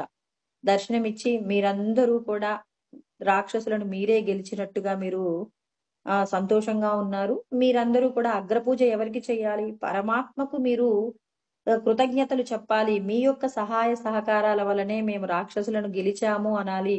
భగవంతుడికి కృతజ్ఞతలు చెప్పకుండా మీరందరూ కూడా మీ వల్లే విజయం జరిగింది అని చెప్పేసి సంబరాలు చేసుకుంటున్నారు అన్నప్పుడు ఇక ఇంద్రుడు క్షమాపణ కోరుకుంటారట. మమ్మల్ని క్షమించండి అమ్మా. మేము మాయలో పడిపోయాము. మా వల్లే ఇదంతా జరిగింది అనేటటువంటి భ్రాంతిలో ఉండి మరి పరమాత్మను మేము స్తుతి చేయలేదు. మమ్మల్ని మన్నించండి. అందుకే సద్గురువు రూపాలన్నీ కూడా అమ్మవారి రూపాలే అన్నమాట. రూపాలన్నింటిలో గొప్పదైనటువంటి రూపం ఎవరు అంటే ఉమాదేవిగా చెప్తారు. ఉమా భవాని అని చెప్పేసి లలితా సహస్రనామాలలో కూడా చెప్తారనమాట. అంటే ఇక్కడ కేనోపనిషత్తులో అమ్మవారు ఉమాదేవిగా దర్శనమిస్తుంది. అంటే పరమేశ్వరుడి యొక్క సతి మరి ఇక్కడ పార్వతీదేవియే ఉమాదేవిగా వచ్చి ఇంద్రుడికి జ్ఞానోపదేశం చేస్తుంది. అంటే మనందరికీ కూడా చెప్తున్నారు. ఉపనిషత్తులు మనం అధ్యయనం చేస్తున్నామంటే మనము కూడా మనల్ని నడిపించేటటువంటి భగవంతుడికి కృతజ్ఞతలు చెప్పాలి. ప్రతి క్షణం భగవంతుడికి కృతజ్ఞత లేకుండా నువ్వు ఏ పని చేసినా, తింటున్నావు, తాగుతున్నావు, నువ్వు చేసే ప్రతి పనికి ఈశ్వరుడి యొక్క శక్తియే మూలం.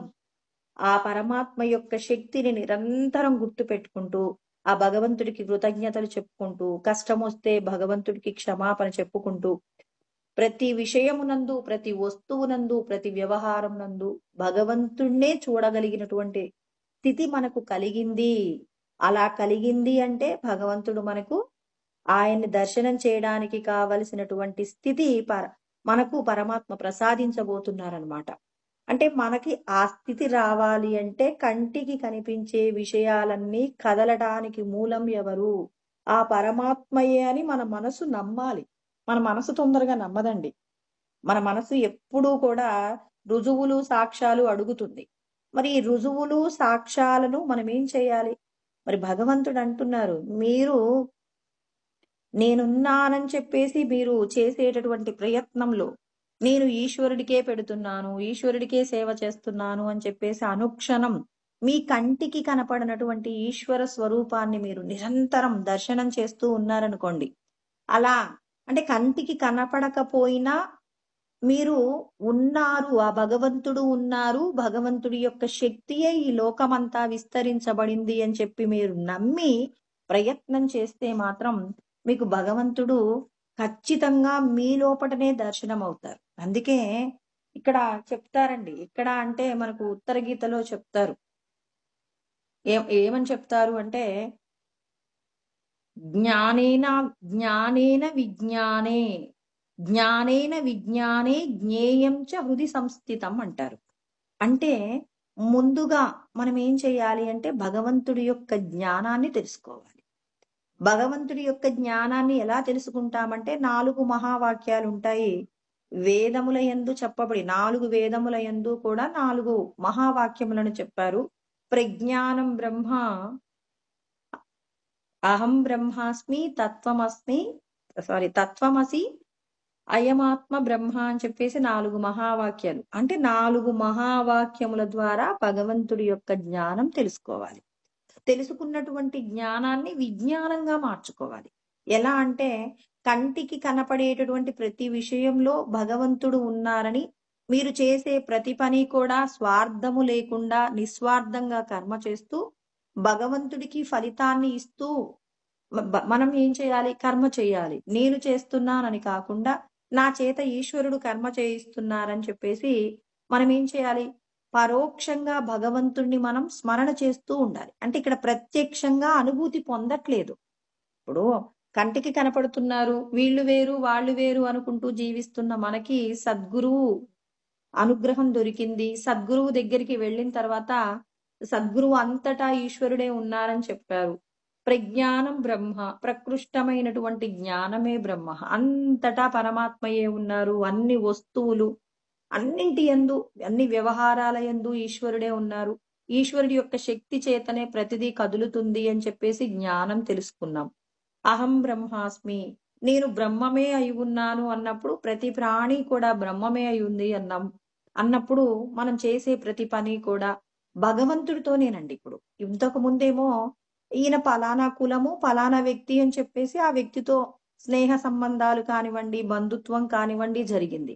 ఇప్పుడేంటి, ప్రతి ఒక్కరూ బ్రహ్మమే అయి ఉన్నారు కాబట్టి ఇప్పుడు భగవంతుడు ఎలా డీల్ చేస్తారు? ఇప్పుడు ఒక సంస్థలో అందరూ కోటీశ్వరులే ఉన్నారండి. కోటాను కోట్లకు అధిపతులు ఉన్నారు. ఇప్పుడు ఒకరినొకరు ఎలా మాట్లాడుకుంటారు? చాలా జాగ్రత్తగా మాట్లాడుకుంటారు. ఏ మాట మాట్లాడితే ఎవరు గాయపడతారు అని చెప్పి ఆ సభలో ఉన్న వాళ్ళందరూ కూడా చాలా అలర్ట్ గా ఉంటారండి. ఎందుకు? అందరూ కూడా మరి గొప్ప స్థితిమంతులు. ఇప్పుడు మనకి భగవంతుడి యొక్క జ్ఞానం సద్గురువు దగ్గరికి వెళ్ళాక మనకు తెలిసిన జ్ఞానం, అందరిలో భగవంతుడున్నారన్నప్పుడు ఎవరితో మాట్లాడుతున్నా నేను బ్రహ్మముతోనే మాట్లాడుతున్నా. అయ్యో నేనంటే బ్రహ్మమే అని చెప్పేసి మాట్లాడతాను. నాకంటే గురువు గారి జ్ఞానం చెప్పారు. అవతలి వాళ్ళకి గురువు గారు చెప్పిన జ్ఞానం లేదు. వాళ్ళు ఇష్టం వచ్చినట్టుగా ప్రవర్తిస్తుంటారు. నా యొక్క ఎదుగుదలను చూసి వాళ్ళు అసూయ పడుతుంటారు. నేను చేసే పనులకు అడ్డుపడుతూ ఉంటారు. వాళ్ళని భగవంతుడిగా ఎలా చూడాలి? ఆ ఆచరణ సాధ్యమైన విషయాల గురించి మాట్లాడాలి కానీ ఆచరణ సాధ్యం కాని మాటలు ఎందుకు మాట్లాడుతున్నారు అని చెప్పేసి మనందరికీ కలిగేటటువంటి ప్రశ్నేనండి. ఈ ప్రశ్నకు సమాధానం ఏంటి? నీకు భగవంతుడి యొక్క జ్ఞానం ఉంది. నిన్నెవరైనా తిడుతున్నారు. ఎవరి యొక్క అనుమతి చేత తిడుతున్నారు? అవతలి వ్యక్తిలో కూడా భగవంతుడే ఉన్నారని నువ్వు నమ్మితే నన్ను తిట్టేదెవరు? భగవంతుడు తిడుతున్నారు. ఎందుకు తిడుతున్నారు? భగవంతుడు ఎందుకు పర్మిషన్ ఇస్తున్నారు? మీరు పూర్వజన్మలలో ఆ వ్యక్తిని మీరు ఏదో ఒక రకంగా ఇబ్బంది పెట్టారు. ఆ ఇబ్బంది వలన ఆ పరమాత్మ ఆ వ్యక్తి ద్వారా ఏం చేస్తున్నాడు? మన పాపపు కర్మను పూర్తి చేయిస్తున్నారు.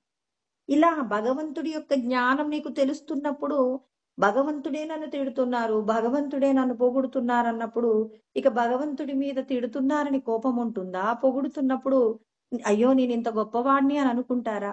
నాకంటే మరి ఎన్నో వేల కోట్ల రెట్లైనటువంటి పరబ్రహ్మమే ఈ లోకమంతా నడుస్తుంది. ఆ పరబ్రహ్మం యొక్క శక్తిని నేను తెలుసుకునేంత వరకు భగవంతుడు నాకు ఇచ్చినటువంటి ప్రతి ఆజ్ఞను కూడా నేను నెరవేరుస్తానని ఎవ్వరితోనైనా మనం జాగ్రత్తగా, అవతలి వాళ్ళు ఎలా మాట్లాడారు నీకెందుకు? నిన్ను నువ్వు ఉద్ధరించుకునేటటువంటి ప్రయత్నంగా ప్రతి ఒక్కరితో కూడా భగవంతుడితో ఇంట్లో పూజ చేసేటప్పుడు ఒక 4 ఫోటోలు మన ఇంట్లో పూజ గదిలో ఉన్నాయనుకోండి. ఆ 4 ఫోటోల దగ్గర మనం నా నిన్న పూజ చేసినటువంటి పూజకు సంబంధించిన నిర్మాల్యాన్ని తీసేటప్పుడు ఏదైనా అజాగ్రత్త చేత ఒక ఫోటో గనక కదిలి కింద పడలేదండి. పడబోయిందనుకోండి ఎంత భయపడతాం. అయ్యో స్వామి క్షమించండి స్వామి, చూసుకో ఏదో ఏమరపాటులో ఉన్నాను అని చెప్పేసి ఒక 4 సార్లు నమస్కారం చేసి ఆ నిర్మాల్యాన్ని తీసి జాగ్రత్తగా మనం పూజ చేసుకుంటాం. అంటే మన ఇంట్లో పెట్టినటువంటి పూజ గదిలో పెట్టిన ఫోటోలకే అంత మహత్తుంటే ప్రతి ఒక్కరిలో ఉన్నటువంటి భగవంతుడికి మనం ఎంత ప్రాధాన్యత ఇవ్వాలండి? మరి అందుకే కృష్ణ పరమాత్మ చెప్తున్నారు, మీ లోపట నేనున్నాను, నేను ప్రకాశిస్తూ ఉన్నాను. మరి అలా ప్రకాశిస్తూ ప్రతి ఒక్కరిని మీరిప్పుడు ఒక వ్యక్తిని తిట్టండి, బాధపడుతూ ఉంటాడు. ఆ బాధపడుతున్న ముఖం కూడా మనకు అర్థమవుతుంది. ఇప్పుడు ఒక వ్యక్తిని పొగడండి, అతడు సంతోషపడుతుంటాడు. ఆ సంతోషాన్ని కూడా మనం చూడగలుగుతామనమాట. అంటే బాధపడేటటువంటి వ్యక్తి యొక్క బాధను చూడగలుగుతున్నాం. సంతోషపెడితే సంతోషపడుతున్న వ్యక్తిని చూస్తున్నాం. అంటే భగవంతుడు మనకు వెంటనే ఏం చేస్తున్నారు? రిజల్ట్ ఇస్తున్నారండి.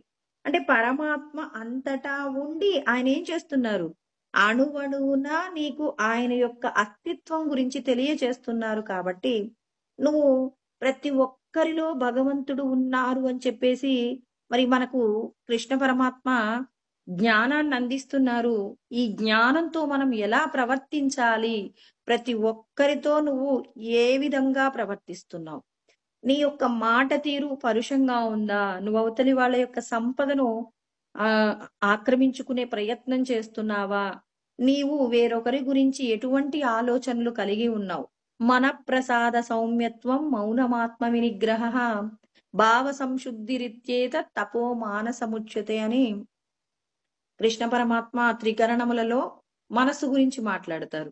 17వ అధ్యాయంలో 16వ శ్లోకంలో మాట్లాడారు. మరి మన మనస్సు ఎప్పుడు నిర్మలంగా ఉండాలి. ఎప్పుడు నిర్మలంగా ఉంటుంది? అందరిలో భగవంతుడే ఉన్నారన్నప్పుడు నాకెవరు శత్రువులు లేరు, ఎవరు స్నేహితులు లేరు. అంతా భగవంతుడే ఉన్నారు. మనఃప్రసాద సౌమ్యత్వం మౌనమాత్మ వినిగ్రహ. మనస్సు యందు ఎప్పుడూ భగవంతుడి గురించిన ఆలోచనయే. ఆత్మ వినిగ్రహ. నేను ఆత్మయే కానీ ఈ దేహం కాదు. ఈ దేహం పడిపోతుంది. ఏదో ఒక రోజున పడిపోతుంది. నేను మాత్రం ఉంటాను.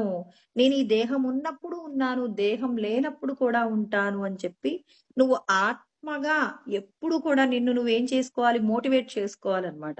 భావ సంశుద్ధిరిత్యేతత్. నీ భావముల యందు ఎవరి గురించి కూడా దుష్ట ఆలోచనలు లేకుండా పవిత్రమైన ఆలోచనలు ఉండేలాగా నీ మనస్సును నువ్వే సంస్కరించుకోవాలి. మన ఏవ మనుష్యానం బంధమోక్షయో అంటారు. మనస్సే మనం బంధంలో పడాలా, మోక్షమును పొందాలా అనేది నిర్ణయిస్తుంది.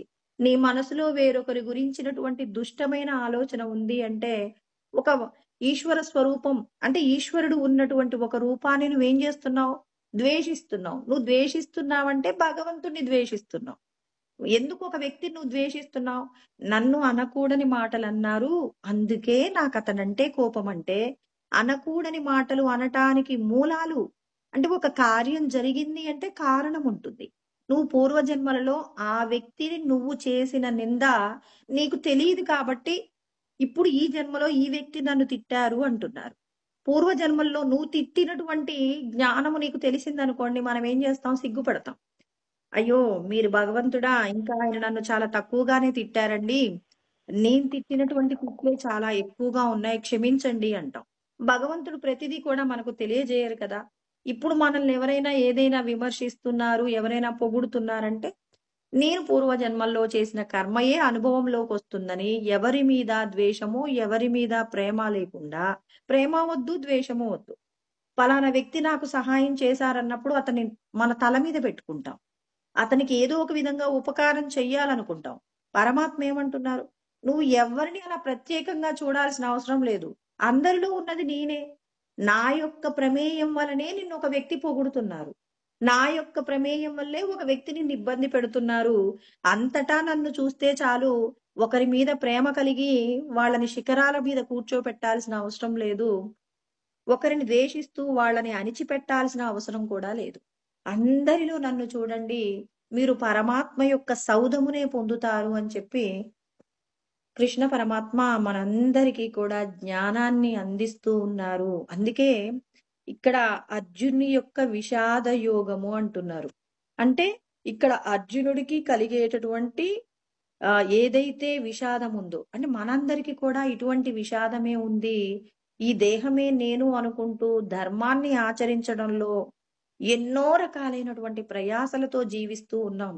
భగవంతుడు అంటున్నారు, మీ విషాదము ఈ దేహమే నేను అనుకోవడం వల్ల ఉంది. ఈ దేహము నేను కాదు. దేహాన్ని నడిపించేటటువంటి ఆత్మ స్వరూపమే అని మీరు తెలుసుకొని యోగమును పొందడం కోసం అని చెప్పేసి ప్రతి ఒక్కరూ కూడా తమ యొక్క దేహాలను వినియోగించుకోవాలి అని చెప్పి కృష్ణ పరమాత్మ చెప్తూ ఉన్నారు. అందుకే వివేకానందుడు అంటున్నారు, ప్రతి ఒక్కరూ కూడా మీరేం చేస్తారు? మీ లోపట అనంతమైనటువంటి అవకాశాలున్నాయి. అనంతమైన శక్తి ఉంది. ఎక్కడుంది? మీ లోపటే ఉందండి. మీ లోపట ఉన్నటువంటి అనంతమైనటువంటి శక్తిని మీరు త్రవ్వి తీసుకోవాలి. అందుకే ఇక్కడ ఉత్తర గీతలో కృష్ణ పరమాత్మ ఏమంటున్నారు? జ్ఞానే విజ్ఞానే ఆహ్, జ్ఞేయం చ హృది సంస్థితం. మీ యొక్క హృదయములయందు అంటే భగవంతుడు ఎక్కడున్నారు? మీ లోపటే ఉన్నారు. అంటే మీరు చేసేటటువంటి ప్రతి కర్మ కూడా ప్రతి వ్యక్తికి, ప్రతి ప్రాణికి చేసే ప్రతి కర్మ కూడా భగవంతుడికే నేను సేవ చేస్తున్నానని చేస్తూ ఉన్నప్పుడు ధ్యానమునందు మీ లోపట ఉన్న ఈశ్వర స్వరూపాన్ని దర్శనం చేస్తారు. జ్ఞేయం చ హృది సంస్థితం. మీ హృదయ గుహలో ఉన్నటువంటి పరమాత్మను దర్శనం చేస్తారు. అంటే ఇప్పుడు ప్రత్యక్షమైన అనుభూతి పొందుతున్నారండి. అంటే ఇక్కడ అన్ని రకాలైనటువంటి ప్రమాణాలు చెప్తున్నారు. మీరేదో నేను ధ్యానంతోనే నేను భగవంతుడిని తెలుసుకుంటాను అంటే కాదు. ఈశ్వరుడు మనందరికీ తెలియజేస్తూ ఉన్నారు. నీ లోపట ఉన్న పరబ్రహ్మము నీకు దొరకాలి అంటే ఖచ్చితంగా జ్ఞానం ఉండాలి. జ్ఞానం అంటే భగవంతుడు విశ్వమంతటా అణువణువున వ్యాపించి ఉన్నారనే సత్యం నీకు అర్థం కావాలి. భగవంతుడు ఉన్నారు అని నీకు తెలిసినప్పుడు నువ్వెలా ప్రవర్తించాలి? త్యాగపూర్వకమైనటువంటి కర్మ చెయ్యాలి. అందరిలో ఉన్నటువంటి పరబ్రహ్మమును దర్శిస్తూ అందరి పట్ల కూడా నువ్వు చాలా జాగ్రత్తతో కూడినటువంటి జీవన విధానాన్ని గడిపినప్పుడు నీకు ఆ పరమాత్మ దొరుకుతారు. పరమాత్మ నీకు దొరకాలి అంటే చేసే ప్రతి కర్మ యందు భగవంతుడి యొక్క శక్తిని గుర్తించాలి. భగవంతుడు అంతటా ఉన్నారనేటటువంటి సత్యాన్ని నువ్వు గుర్తుపెట్టుకొని నువ్వు చేసే ప్రతి పని పట్ల కూడా జాగ్రత్తగా ఉన్నప్పుడు ఈశ్వరుడి యొక్క శక్తితో నువ్వు మమేకమవుతావు. ఈశ్వరుడి యొక్క శక్తి నీకు అందాలి అంటే పరమాత్మ చెప్తున్నారు, నీకు ముందు జ్ఞానం ఉండాలి. అంతటా భగవంతుడున్నారని ప్రతి పని యందు భగవంతుడికి మనం క్షమాపణ కృతజ్ఞతలు చెప్పుకుంటూ భగవంతుడు మనకు అందించినటువంటి ప్రతి పనిని జాగ్రత్తగా చేస్తున్నాం అనుకోండి. అలా చేస్తున్నప్పుడు ఆ పరమాత్మ యొక్క శక్తిని పొందగలుగుతాము. అందుకే నీ లోపట ఉన్న భగవంతుడు ధ్యానంలో కనిపించాలి అంటే నువ్వు చేసేటటువంటి ప్రతి కర్మల యందు కూడా శ్రేష్టత ఉండాలి. అంటే జ్ఞానేన విజ్ఞానే అంటున్నారు. అంటే జ్ఞానం ఉండాలి. అంతటా భగవంతుడు ఉన్నారు. భగవంతుడు ఉన్నారన్నప్పుడు నువ్వు ఎవరితో అయినా ఎలా ప్రవర్తిస్తావు? చాలా జాగ్రత్తగా ఉంటావు, ధర్మంగా జీవిస్తావు. అధర్మంగా జీవించడానికి ఏమాత్రం ప్రయత్నం చేయకుండా ఉంటారు.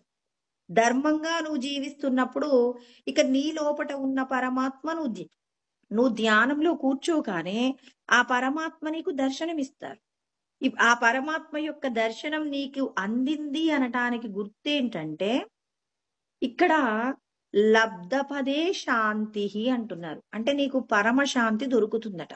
ఇక ఎవరి పట్ల ద్వేషభావం కానివ్వండి, ఎవరి పట్ల కూడా అతిగా ప్రేమ కానివ్వండి కలగకుండా ప్రతి ఒక్కరి పట్ల కూడా మరి భగవంతుణ్ణి దర్శనం చేస్తూ పరమశాంతితో ఉంటామట. అంటే మన మనసులో శాంతి ఉంది. ఇప్పుడు నేను పంచపక్ష పరమాన్నాలతో అన్నం తినేశాను. అన్నం తిన్న తర్వాత నాకెవరో మళ్ళీ పరమాన్నం తెచ్చిచ్చారు. ఇప్పుడు నేను తినగలుగుతానా? వద్దు, ఎవరికైనా ఆకలిగా ఉన్న వాళ్ళకి ఇవ్వండి అని చెప్పేసి చెప్తాం. ఎందుకు? నేను ఆల్రెడీ తినేశాను. ఆల్రెడీ తిన్నాను కాబట్టి ఇక నాకు కడుపు నిండుగా ఉంది. భగవంతుడి యొక్క అనుభూతిని పొందిన తర్వాత ఆత్మ సాక్షాత్కారం అంటే అనుభూతి అనమాట. నీ లోపట ఉన్నటువంటి ఆనంద స్వరూపుడైన భగవంతుణ్ణి నువ్వు అనుభూతిలో పొందినప్పుడు ఇక ఈ లోకంలో ఉన్న ఏ సుఖము నీకు సంతోషాన్ని ఇవ్వదు. ఎల్లాభాన్న పరోలాభం, ఏ జ్ఞానాన్న పరో జ్ఞానం అంటారు శంకరాచార్యుల వారంటారు. భగవద్గీతలో కూడా చెప్తారనమాట. ఇక ఈ లోకంలో నువ్వు పొందవలసినటువంటి లాభాలు ఏమీ ఉండవు. సాక్షాత్తు ఇంద్ర పదవి నీకు ఇస్తాను అంటే వద్దండి, మాకు ఇంద్ర పదవి వద్దు అంటారు. ఇంద్ర పదవి కంటే కొన్ని రెట్ల, కోట్ల రెట్ల ఫలితాన్ని, ఆనందాన్ని పొందగలిగిన స్థితి మన లోపటే ఉందట. మరి మన లోపట ఉన్నటువంటి ఆనందాన్ని మనం పొందటానికి అనునిత్యం భగవంతుడు విశ్వమంతటా వ్యాపించి ఉన్నారని ప్రతి ఒక్కరితో జాగ్రత్తగా ఉంటే చాలు. ధర్మంగా జీవిస్తూ ప్రతి ఒక్కరి పట్ల అమర్యాద లేకుండా ఎప్పుడూ మర్యాదగా ఉంటూ ఎవరి గురించి చెడు ఆలోచన లేకుండా మన వాక్కు యందు ఎప్పుడూ మంచి మాటలు మాట్లాడుతూ మన శరీరంతో భగవంతుడు చేయమన్నటువంటి దేవతలను, ద్విజులను, గురువులను, ప్రాజ్ఞులను పూజిస్తూ శరీరాన్ని శౌచంగా ఉంచుకుంటూ ఎప్పుడు రుజువర్తన కలిగి ఉండి బ్రహ్మమునందు రమించడం కోసం అని చెప్పి మనం భగవంతుడు చెప్పిన ప్రతి నియమాన్ని పాటిస్తూ ఉన్నామనుకోండి, అప్పుడు భగవంతుడిని మన హృదయంలో దర్శనం చేస్తాం. భగవంతుడు మనకు పరమశాంతిని ప్రసాదిస్తారు. అప్పుడు నా యోగో నైవ ధారణ. ఇప్పుడు నీకు ఏ విధమైనటువంటి ఆత్మానుభూతిని పొందినటువంటి రమణ మహర్షి, రామకృష్ణ పరమహంస, పరమాచార్యులు వీళ్ళందరూ కూడా ఆత్మానుభూతి పొందారు కాబట్టి నా యోగో, వాళ్ళకి ఇక ఏ యోగము అవసరం లేదండి. యమ, నియమ, ఆసన, ప్రాణాయామ, ప్రత్యాహార, ధారణ తర్వాత ధ్యానము, సమాధి ఇలా ఏది కూడా అవసరం లేదు. ఏ నియమాలు కూడా వీళ్ళు పాటించాల్సిన అవసరం లేదు. ధారణేభ్యచ్చ కిల్బిషం అంటారు. ఈ భగవంతుడిని నిరంతరం ఎవరైతే అణువణువున పరమాత్మయే ఉన్నారని ధారణ చేస్తూ ఉంటారో, అలా ధారణ చేస్తూ ఉన్నప్పుడు మనం తెలిసో తెలియకో చేసిన ప్రతి పాపము పోగొట్టుకుంటామట. మనం పాపం పోగొట్టుకోవడానికి భగవంతుడి యొక్క నామం పలకండి. సద్గురువు చేసినటువంటి మంత్రాన్ని నిరంతరం స్మరిస్తూ ఉండండి. అలా స్మరణ చేస్తూ ఉన్నప్పుడు మీ యొక్క పాపములన్నీ పోగొట్టుకున్నప్పుడు భగవంతుడు విశ్వమంతటా ఉన్నారనేటటువంటి జ్ఞానాన్ని తెలుసుకుంటారు. జ్ఞానాన్ని విజ్ఞానంగా అంటే తెలుసుకున్న దాన్ని ఆచరించాలి. ఇప్పుడు అందరిలో భగవంతుడు ఉన్నారన్నప్పుడు అవతలి వాళ్ళతో నేను ఈ పరుషంగా మాట్లాడుతున్నానంటే జ్ఞానము వల్ల ఉపయోగం లేదండి. మనకెంత జ్ఞానం ఉంది అనేది ఎలా నిర్ణయించబడుతుందంటే నువ్వు అవతలి వ్యక్తి పట్ల ఎలా ప్రవర్తిస్తున్నావు. అవతలి వ్యక్తి చేసినటువంటి తప్పును నువ్వు క్షమించడానికి సిద్ధంగా ఉన్నావా? దానిని నువ్వు గుర్తుపెట్టుకొని మళ్ళీ మళ్ళీ అతని మీద పగ పెంచుకునేటటువంటి ప్రయత్నం చేస్తున్నారా? మరి ఇటువంటి విషయాల పట్ల భగవంతుడు ప్రతిదీ కూడా గమనిస్తూ ఉంటారు. నాకు జ్ఞానం ఉంది అంటే నేను విజ్ఞానంతో ఉన్నప్పుడే ధ్యానమునందు నేను పరమాత్మను దర్శనం చేస్తాను, పరమ శాంతిని పొందుతాను.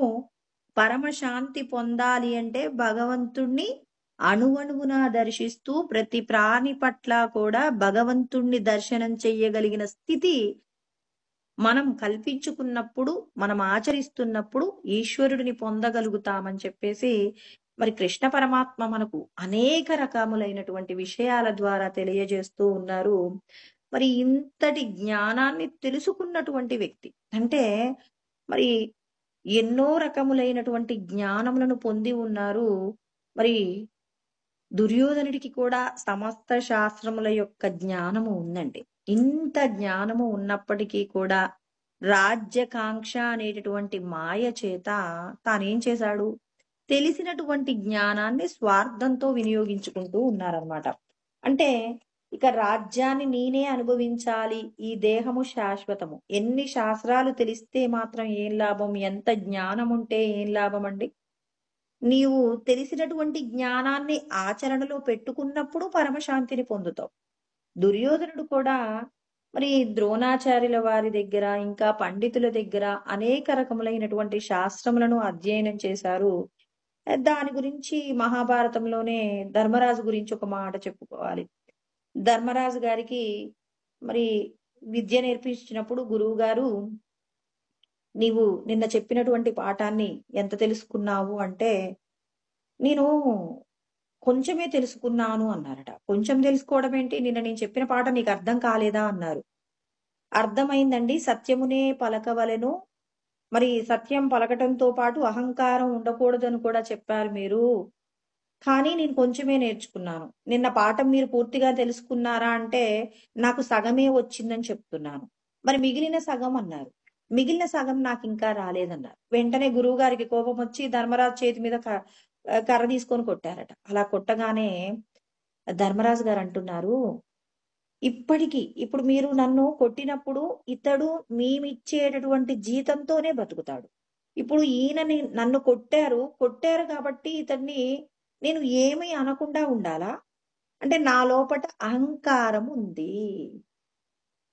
నేను చెప్పినటువంటి మాటను ఏంటి సత్యమే పలకమన్నారు. నిన్నటి పాఠాన్ని నేను ఇంకా పూర్తిగా ఆచరణలో పెట్టలేకపోతున్నాను. ఎందుకు ఆచరణలో పెట్టలేకపోతున్నానంటే మా దగ్గర మేము రాజులం కదా, మా యొక్క సంపద చేత మీరు బతుకుతున్నారు. మీరు ఒక మాట చెప్తే మేము వినాలా అనేటటువంటి అహంకారం నా మనసులో ఉంది కాబట్టి ఇప్పుడు మీ మీద కోపం రాకుండా నా మనసులో నియంత్రణ లేదు. అంటే మీరు చెప్పిన పాఠాన్ని నేను పూర్తిగా నేర్చుకోనట్టే కదా. సత్యమునే మాట్లాడవలెను అంటే సత్యంతోనే జీవించాలి అని మీరు చెప్పినటువంటి పదంలో నేను అహంకారాన్ని విడిచిపెట్టకుండా ఉన్నాను. అహంకారాన్ని విడిచిపెట్టని కారణంగా మీ మీద నాకు కోపం కూడా వస్తుంది. నా గురువు చెప్పినటువంటి జ్ఞానాన్ని నేను ఆచరించాలి అన్నప్పుడు గురువుని దైవంగా చూడాలి. నాకున్న సంపదలు ఏం చేస్తూ ఉన్నాయి? మిమ్మల్ని దైవంగా చూడటానికంటే బదులు మేము జీతమిస్తే బ్రతికే వాళ్ళు అనే భావన ఇంకా నా మనసులో ఎక్కడో మూలాలలో ఉంది కాబట్టి మరి నేను మీరు చెప్పినటువంటి పాఠాన్ని పూర్తిగా చదువుకోలేదు, పూర్తిగా ఆచరించలేకపోతున్నాను. జ్ఞానం అంటే ఇది.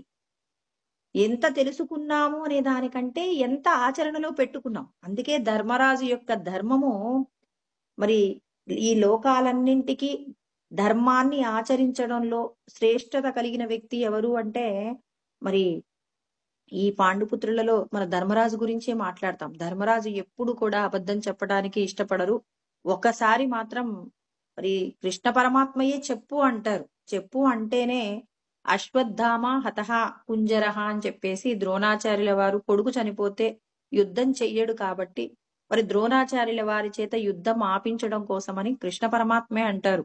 అశ్వత్థామ అనే ఒక ఏనుగును చంపి మరి దానికి ఆ పేరు పెట్టి మీరు గట్టిగాను అశ్వత్థామ హతః అని గట్టిగాను కుంజరః అని చిన్నగాను అన్నప్పుడు ఆ ఒక చిన్న అబద్ధం ఆడతారనమాట. అంటే ఆయన ఎంతో బాధపడతాడు.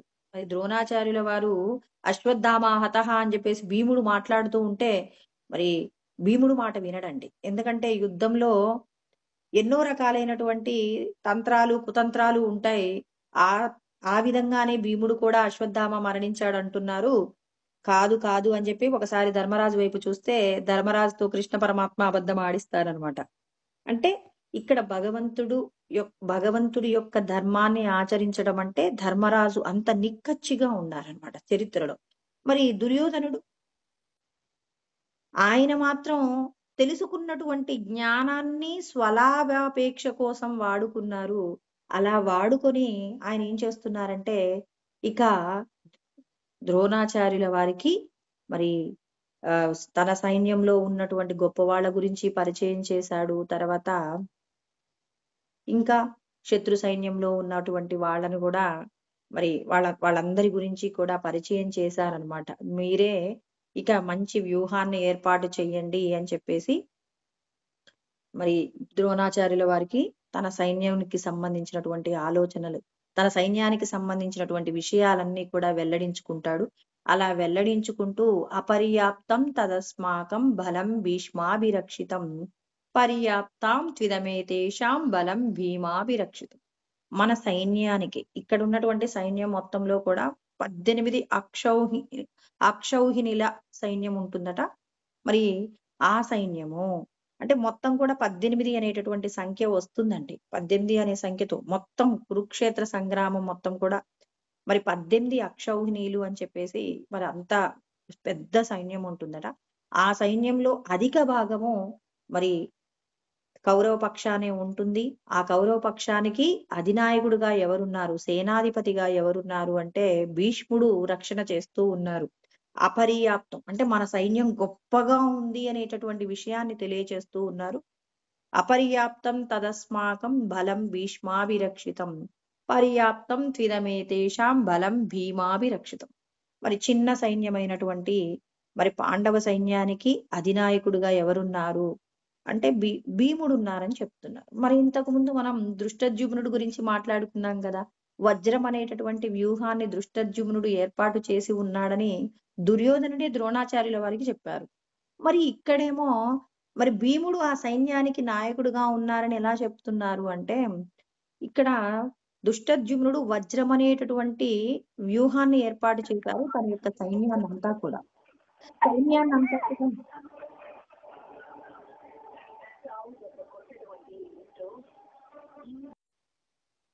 దుష్టద్యుమ్నుడు వజ్రం అనేటటువంటి వ్యూహాన్ని ఏర్పాటు చేశారు.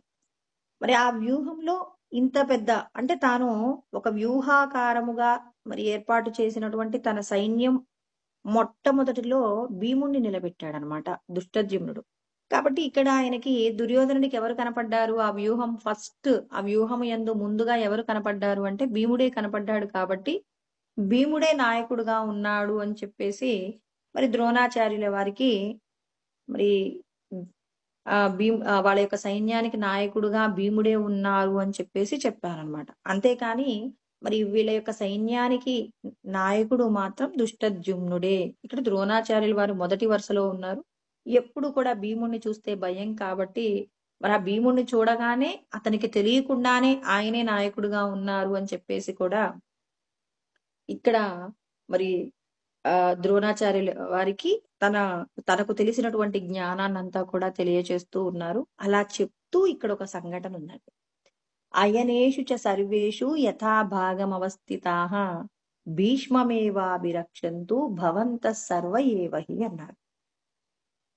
అందరికీ చెప్తున్నారనమాట. అక్కడ మరి సైన్యంలో ఉన్న వాళ్ళందరికీ కూడా ద్రోణాచార్యుల వారు తర్వాత మిగిలినటువంటి సైన్యానికి అందరికీ కూడా దుర్యోధనుడు ఒక సందేశాన్ని ఇస్తున్నారు. ఏమంటున్నారు?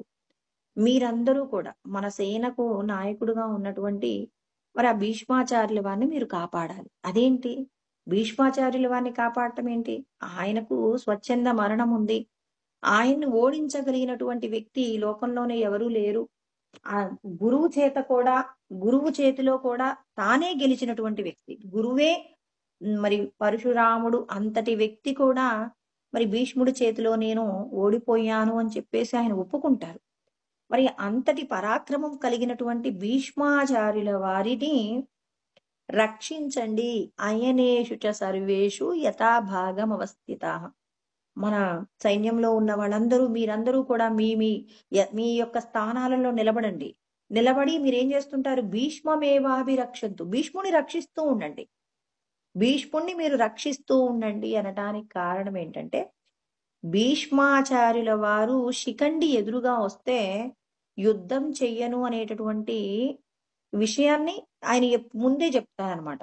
భీష్మాచార్యుల వారు యుద్ధం చేయని సందర్భాలు అంటే ముందు స్త్రీగా ఉండి పురుషుడిగా మారినటువంటి శిఖండి ఎదురుగా ఉంటే నేను యుద్ధం చెయ్యను అని చెప్పేసి చెప్తారు. మరి ఈ శిఖండి గురించి మనం మాట్లాడుకున్నప్పుడు శంతన మహారాజు సత్యవతిని వివాహం చేసుకోవాలి అనుకుంటారు. అలా అనుకున్నప్పుడు మన భీష్మాచార్యుల వారు తండ్రికి వివాహం జరిపించడం కోసం అని చెప్పేసి ఆయన ప్రమాణం చేస్తాడు. నేను ఎప్పటికీ కూడా వివాహం చేసుకోను. మరి ఎప్పటికైనా సత్యవతికి తర్వాత శంతన మహారాజుకు కలిగినటువంటి సంతానం ఎవరైతే ఉంటారో వాళ్లే ఈ రాజ్యానికి రాజు అవుతారు అని చెప్పేసి ఆయన ప్రమాణం కూడా చేస్తారు. ఆ ప్రమాణం చేసిన తర్వాత సత్యవతికి శంతన మహారాజుకి ఇద్దరు సంతానం కలుగుతారనమాట.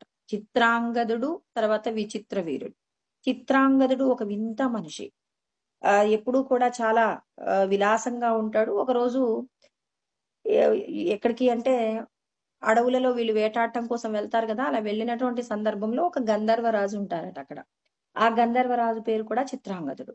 ఇప్పుడు ఆ చిత్రాంగదుడు అంటారు, ఏంటి నువ్వు నా పేరు పెట్టుకున్నావని చెప్పేసి అంటే, లేదు నువ్వే నా పేరు పెట్టుకున్నావని చెప్పేసి వీళ్ళిద్దరి మధ్య సంఘర్షణ జరిగినప్పుడు ఈ చిత్రాంగదుడు అంటాడు, మన ఇద్దరిలో ఎవరో ఒకరు బతికుండాలి అని చెప్పేసి యుద్ధం చేసి చిత్రాంగదుడు మరణిస్తాడు.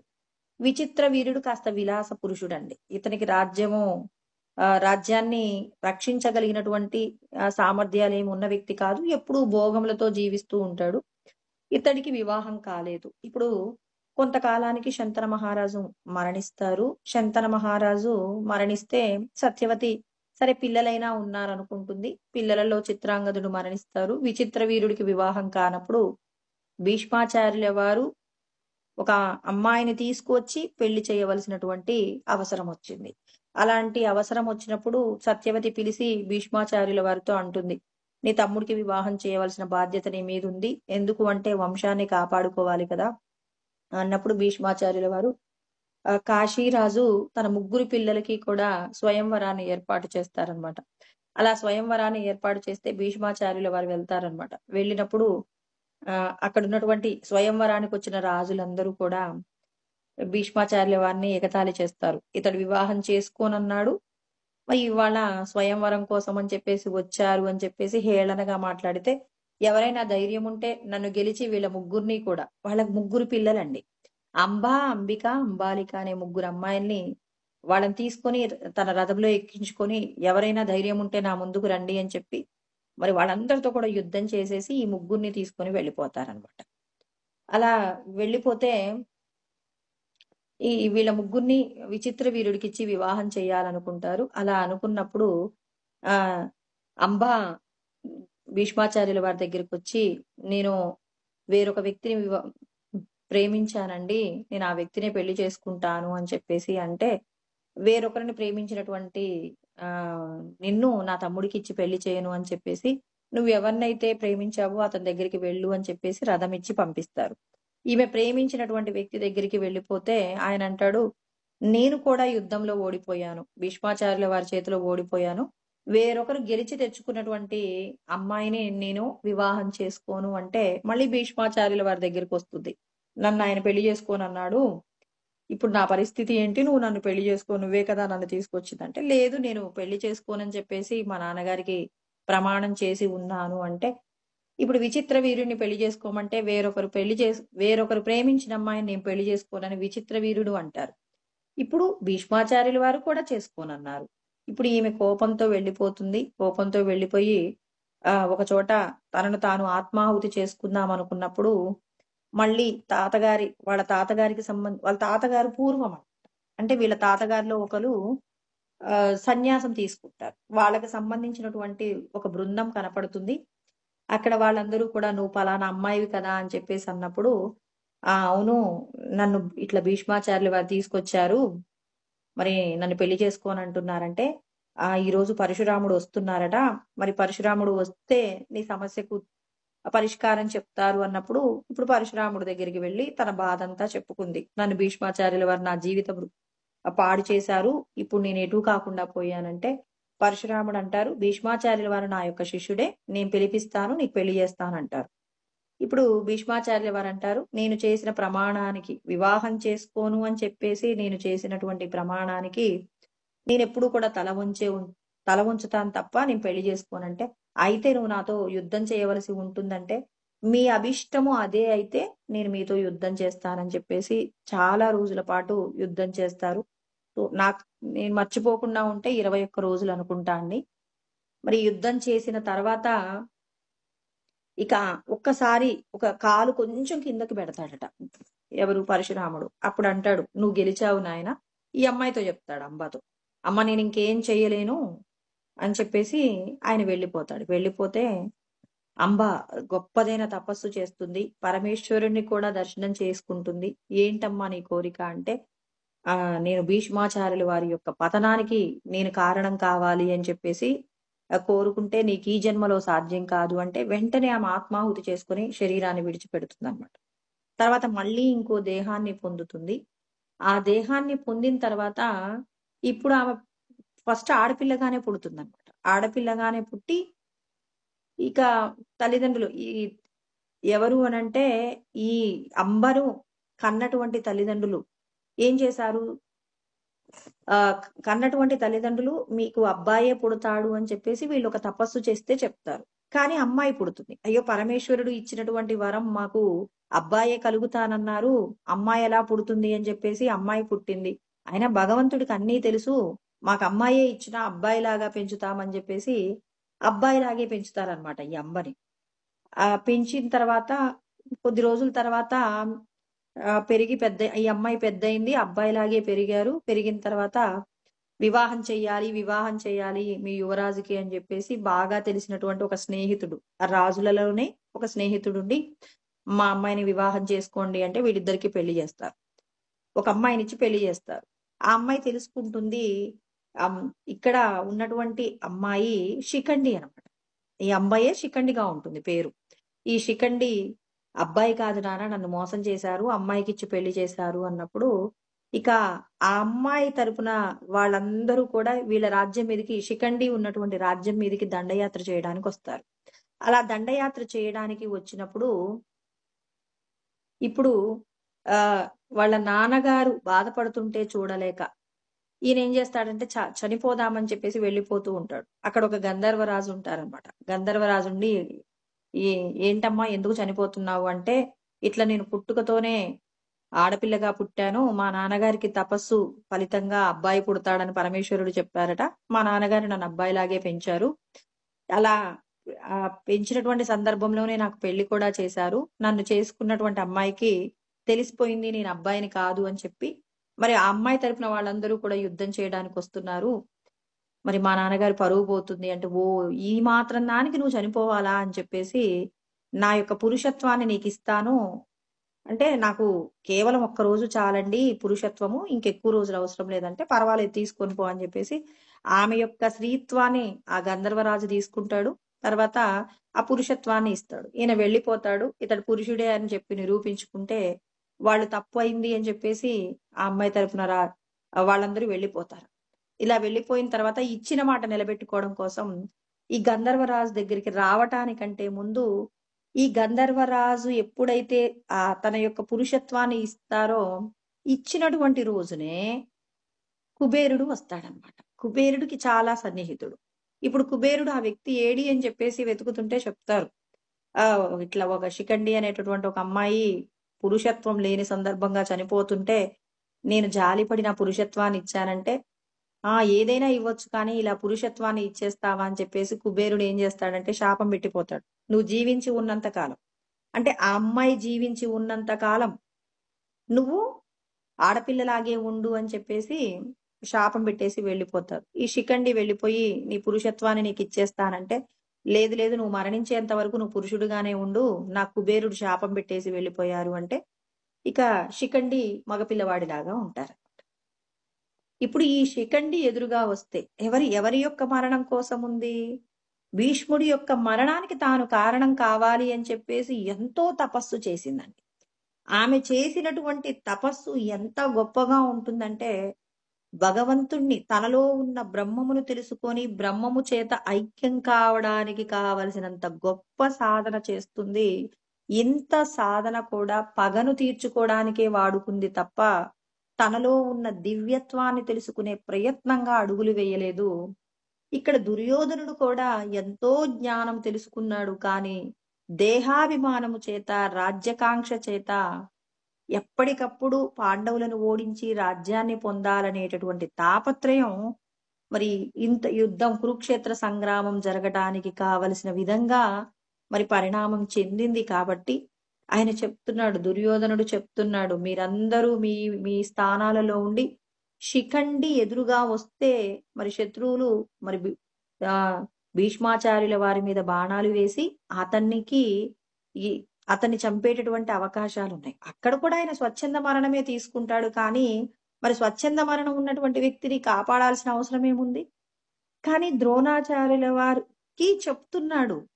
ద్రోణాచార్యుల వారు అక్కడ ఉన్నటువంటి సైన్యాలలో ఉన్నటువంటి సమూహాలందరికీ కూడా దుర్యోధనుడు చెప్తున్నాడు భయము చేత. తానెక్కడ ఓడిపోతానోననేటటువంటి భయము చేత దుర్యోధనుడు ఎప్పటికప్పుడు సలహాలు సూచనలు చేస్తూనే ఉంటాడు. మన మహాభారతం వింటున్నప్పుడు అసలు ద్రోణాచార్యుల వారిని కానివ్వండి, భీష్మాచార్యుల వారిని కానీ ఎప్పుడూ మాటల చేత సూటిపోటి మాటలు అంటాడు. ఎక్కువగా భీష్మాచార్యుల వారిని అయితే ఎన్ని రకాలుగా అంటాడో అసలు ఆ సంఘటనలు వింటున్నప్పుడు ఎవరికైనా దుర్యోధనుడి మీద బాగా కోపం వస్తుంది. అన్నింటినీ కూడా ఓర్చుకుంటాడు. అన్నింటినీ ఓర్చుకొని మరి పాండవ సైన్యంలో సగభాగానికంటే ఎక్కువ మందిని మరి భీష్మాచార్యులు వారు చంపేస్తారండి. అలా చంపినప్పుడు ధర్మరాజు వణికిపోతాడు. అయ్యో, ఇంతమంది సైన్యాన్ని నేను యుద్ధంలో ప్రాణహాని చేస్తూ ఉన్నాను, ఇంతమంది చనిపోవడానికా నేను యుద్ధానికి తీసుకొచ్చానని చెప్పేసి ఏడుస్తాడు. ఇప్పటికైనా నేను యుద్ధం చేయకుండా వెళ్ళిపోతానని చెప్పేసి రాజ్యకాంక్ష వీళ్ళకు ఉండదు. రాజ్యకాంక్ష లేకపోవడమే వీళ్ళ యొక్క ప్రత్యేకత. రాజ్యకాంక్ష లేదు. ప్రతి వ్యక్తి మరణిస్తున్నాడు. యుద్ధంలోకి వచ్చినటువంటి ప్రతి ఒక్కరూ కూడా మరి భీష్మాచార్యుల వారి చేతిలో మరణిస్తుంటే చూడలేక మరి ఒకరోజు కృష్ణ పరమాత్మతో కలిసి వెళ్ళి తాతగారు మీరు ఎలా చనిపోతారన్నప్పుడు శిఖండిని ఎదురుగా పెట్టి మరి నా మీద బాణాలు వేయి, అప్పుడు నేను స్వచ్ఛంద మరణం తీసుకుంటానని చెప్పేసి చెప్తారు. అంటే ఇక్కడ కాపాడండి, భీష్మాచార్యుల వారిని కాపాడండి అని చెప్పేసి మరి దుర్యోధనుడు అందరికీ, అక్కడ ఉన్నటువంటి సైన్యాలకు అందరికీ కూడా చెప్తున్నారు, భీష్ముణ్ణి కాపాడండి, భీష్ముణ్ణి కాపాడితే మనమందరము రక్షింపబడతాము అని చెప్పేసి చెప్పారు. ఇలా ఇక్కడ దుర్యోధనుడికి ఉన్నటువంటి రాజ్యకాంక్ష మరి తన లోపట ఉన్నటువంటి భగవంతుణ్ణి తెలుసుకోవడానికి కావలసినటువంటి స్థితిని పోగొట్టుకుంటాడు. కాబట్టి మనమందరము కూడా ఈ దుర్యోధనుడు లాగా కాకుండా అర్జునుడి లాగా భగవంతుణ్ణి తెలుసుకోవడానికి, ధర్మాన్ని ఆచరించడానికి ప్రయత్నం చేసినప్పుడు మాత్రమే మానవ జన్మను పొందినందుకు మానవ జన్మ యొక్క సార్థకత పొందుతామండి.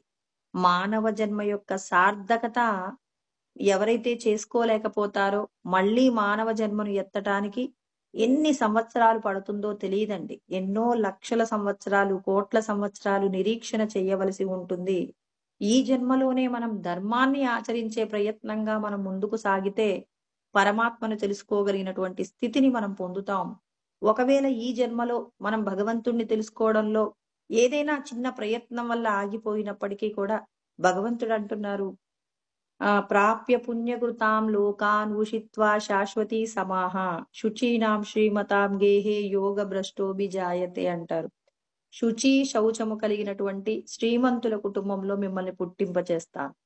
అంటే మనం భగవంతుడు అంతటా ఉన్నారని, ఏ చిన్న ప్రాణికి మనం చేసిన సహాయం ఉన్నా, ఒక ప్రాణికి మనం ఏదైనా ఉపకారం చేసి ఈశ్వరుడికే నేను సేవ చేశానని మన మనసులో అనుకొని మనం ఆ ప్రాణికి సహాయం చేశామనుకోండి, అంత చిన్న సహాయం కూడా మనల్ని గొప్పదైన సంసార సాగరం నుంచి రక్షణ చేస్తుంది అని చెప్పేసి 2వ అధ్యాయంలో 40వ శ్లోకంలో కృష్ణ పరమాత్మ అభయం ఇచ్చారు. ఇక్కడ 6వ అధ్యాయంలో 41వ శ్లోకంలో అంటారనమాట, మీరు గనక ఈ జన్మలో నన్ను తెలుసుకోవడం కోసం నేను అంతటా ఉన్నానని తెలుసుకొని ధర్మాన్ని ఆచరించే ప్రయత్నం చేస్తే మిమ్మల్ని శుచి శౌచం కలిగిన శ్రీమంతుల కుటుంబంలో పుట్టింపచేస్తాను. కొద్ది రోజుల పాటు మిమ్మల్ని స్వర్గాది లోకాలలోకి కూడా తీసుకువెళ్ళి స్వర్గంలో ఉన్న సంతోషాలన్నీ మీ చేత అనుభవింపచేసి మళ్ళీ భగవంతుణ్ణి తెలుసుకోవడానికి కావలసిన సాధన చేయడానికి అనుకూలతతో, అంటే సంపదలున్నప్పుడు భగవంతుడి గురించి తెలుసుకోవడానికి పెద్ద కష్టం ఉండదండి. అందుకే శుచి శౌచము, శౌచం కూడా ఉండాలి. డబ్బుండగానే కొంతమంది ఎలా ఉంటారంటే కనపడిన ప్రతిదీ అనుభవించాలనుకుంటారు. శౌచము అనేటటువంటి కుటుంబంలో పుట్టారనుకోండి, భగవంతుడి నిర్ణయించిన మేరకు మాత్రమే జీవించాలనేటటువంటి కట్టుబాటున్న కుటుంబంలో పుట్టామనుకోండి, ఈశ్వరుడి యొక్క సాధన చేయడానికి కావలసిన ఆనుకూల్యత ఏర్పడుతుంది. కాబట్టి మిమ్మల్ని శుచి శౌచము కలిగిన శ్రీమంతుల కుటుంబంలో పుట్టింపచేసి మిమ్మల్ని నా యొక్క సౌధమునందు ప్రవేశించడానికి కావలసిన విధంగా నేను మిమ్మల్ని అనుగ్రహం చేస్తాను అని చెప్పేసి కృష్ణ పరమాత్మ చెప్తున్నారు. దుర్యోధనుడి గురించి వింటున్నంతసేపు కూడా అతనిలో ఉన్న దుష్ట లక్షణాలన్నింటినీ విచారణ చేస్తూ మన లోపట కూడా ఈ దేహానికి సంబంధించిన అభిమానం, ఏదైనా దురభిమానం ఉంటే ఆ దురభిమానాన్ని పోగొట్టుకుంటూ అర్జునుడు ఏ విధంగా అయితే ధర్మాన్ని ఆచరించడానికి ప్రయత్నం చేస్తూ 10 మందికి ఉపకారం కలిగించడం కోసం చేసేటటువంటి ఆయన యొక్క కర్మను మనం ఆదర్శంగా తీసుకొని మన లోపట ఉన్నటువంటి భగవంతుణ్ణి మనం దర్శనం చేసుకోవడానికి, ధర్మాన్ని ఆచరించడానికి మినహా ఈ లోకంలో మరొకమైనటువంటి మరి ఏ విధమైన ప్రయత్నం లేదు. కాబట్టి భగవంతుడు ప్రతి ఒక్కరికి ఆజ్ఞాపిస్తున్నారు, మీ లోపటున్న భగవంతుణ్ణి తెలుసుకునే ప్రయత్నం చేయండి. ఆ ప్రయత్నం మిమ్మల్ని నా దగ్గరికి చేరుస్తుంది. ధర్మాన్ని ఆచరిస్తే ధర్మో రక్షతి రక్షిత అంటారు. ధర్మాన్ని మీరు రక్షిస్తే ఆ ధర్మమే మిమ్మల్ని రక్షిస్తుంది. కాబట్టి ధర్మాచరణ చెయ్యాలి అంటే అంతటా భగవంతుడున్నాడనే సత్యాన్ని మన నరనరాలలో జీర్ణింప చేసుకున్నప్పుడు మనం ప్రతి ఒక్కరితో కూడా జాగ్రత్తగా ఉండి ప్రతి ఒక్కరిలో భగవత్ స్వరూపాన్ని దర్శనం చేస్తూ ప్రతి మాట, ప్రతి మనసులో వచ్చే ప్రతి ఆలోచన, శరీరంతో చేసే ప్రతి కర్మ ఈశ్వరుడికే సమర్పణ చేస్తూ ఎవరైతే నిష్కామ కర్మ చేస్తారో వాళ్ళు భగవంతుణ్ణి తెలుసుకుంటారు. ఇక తర్వాత మరి ఇక్కడ యుద్ధంలో అయితే మొట్టమొదట శంఖమును భీష్మాచార్యుల వారు శంఖమును పూరిస్తారు ఈ కౌరవ పక్షంలో. తర్వాత పాండవ పక్షంలో మరి కృష్ణ పరమాత్మ, ఆ తర్వాత ఇక అర్జునుడు, వీళ్ళందరూ కూడా వాళ్ళ యొక్క శంఖములను పూరిస్తారండి. రేపు వాళ్ళు పూరించినటువంటి శంఖముల గురించినటువంటి జ్ఞానము మనకి భగవద్గీత యందు చెప్పబడుతుంది. దానిని మనం రేపు తెలుసుకుందాము.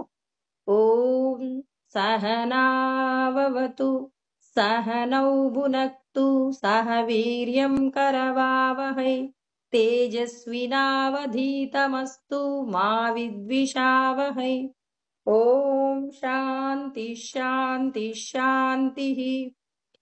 ఓం ఆప్యాయంతు మమాంగాని వాక్ ప్రాణచక్షుః శ్రోత్రమతో బలమింద్రియాణి చ సర్వాణి సర్వం బ్రహ్మోపనిషదం మా అహం బ్రహ్మ నిరాకుర్యాం మా మా బ్రహ్మ నిరాకరణోద నిరాకరణమస్త్వ నిరాకరణం మే అస్తు తదాత్మేయ ఉపనిషత్సు ధర్మాస్తే మయి సంతు ఓం శాంతి శాంతి శాంతి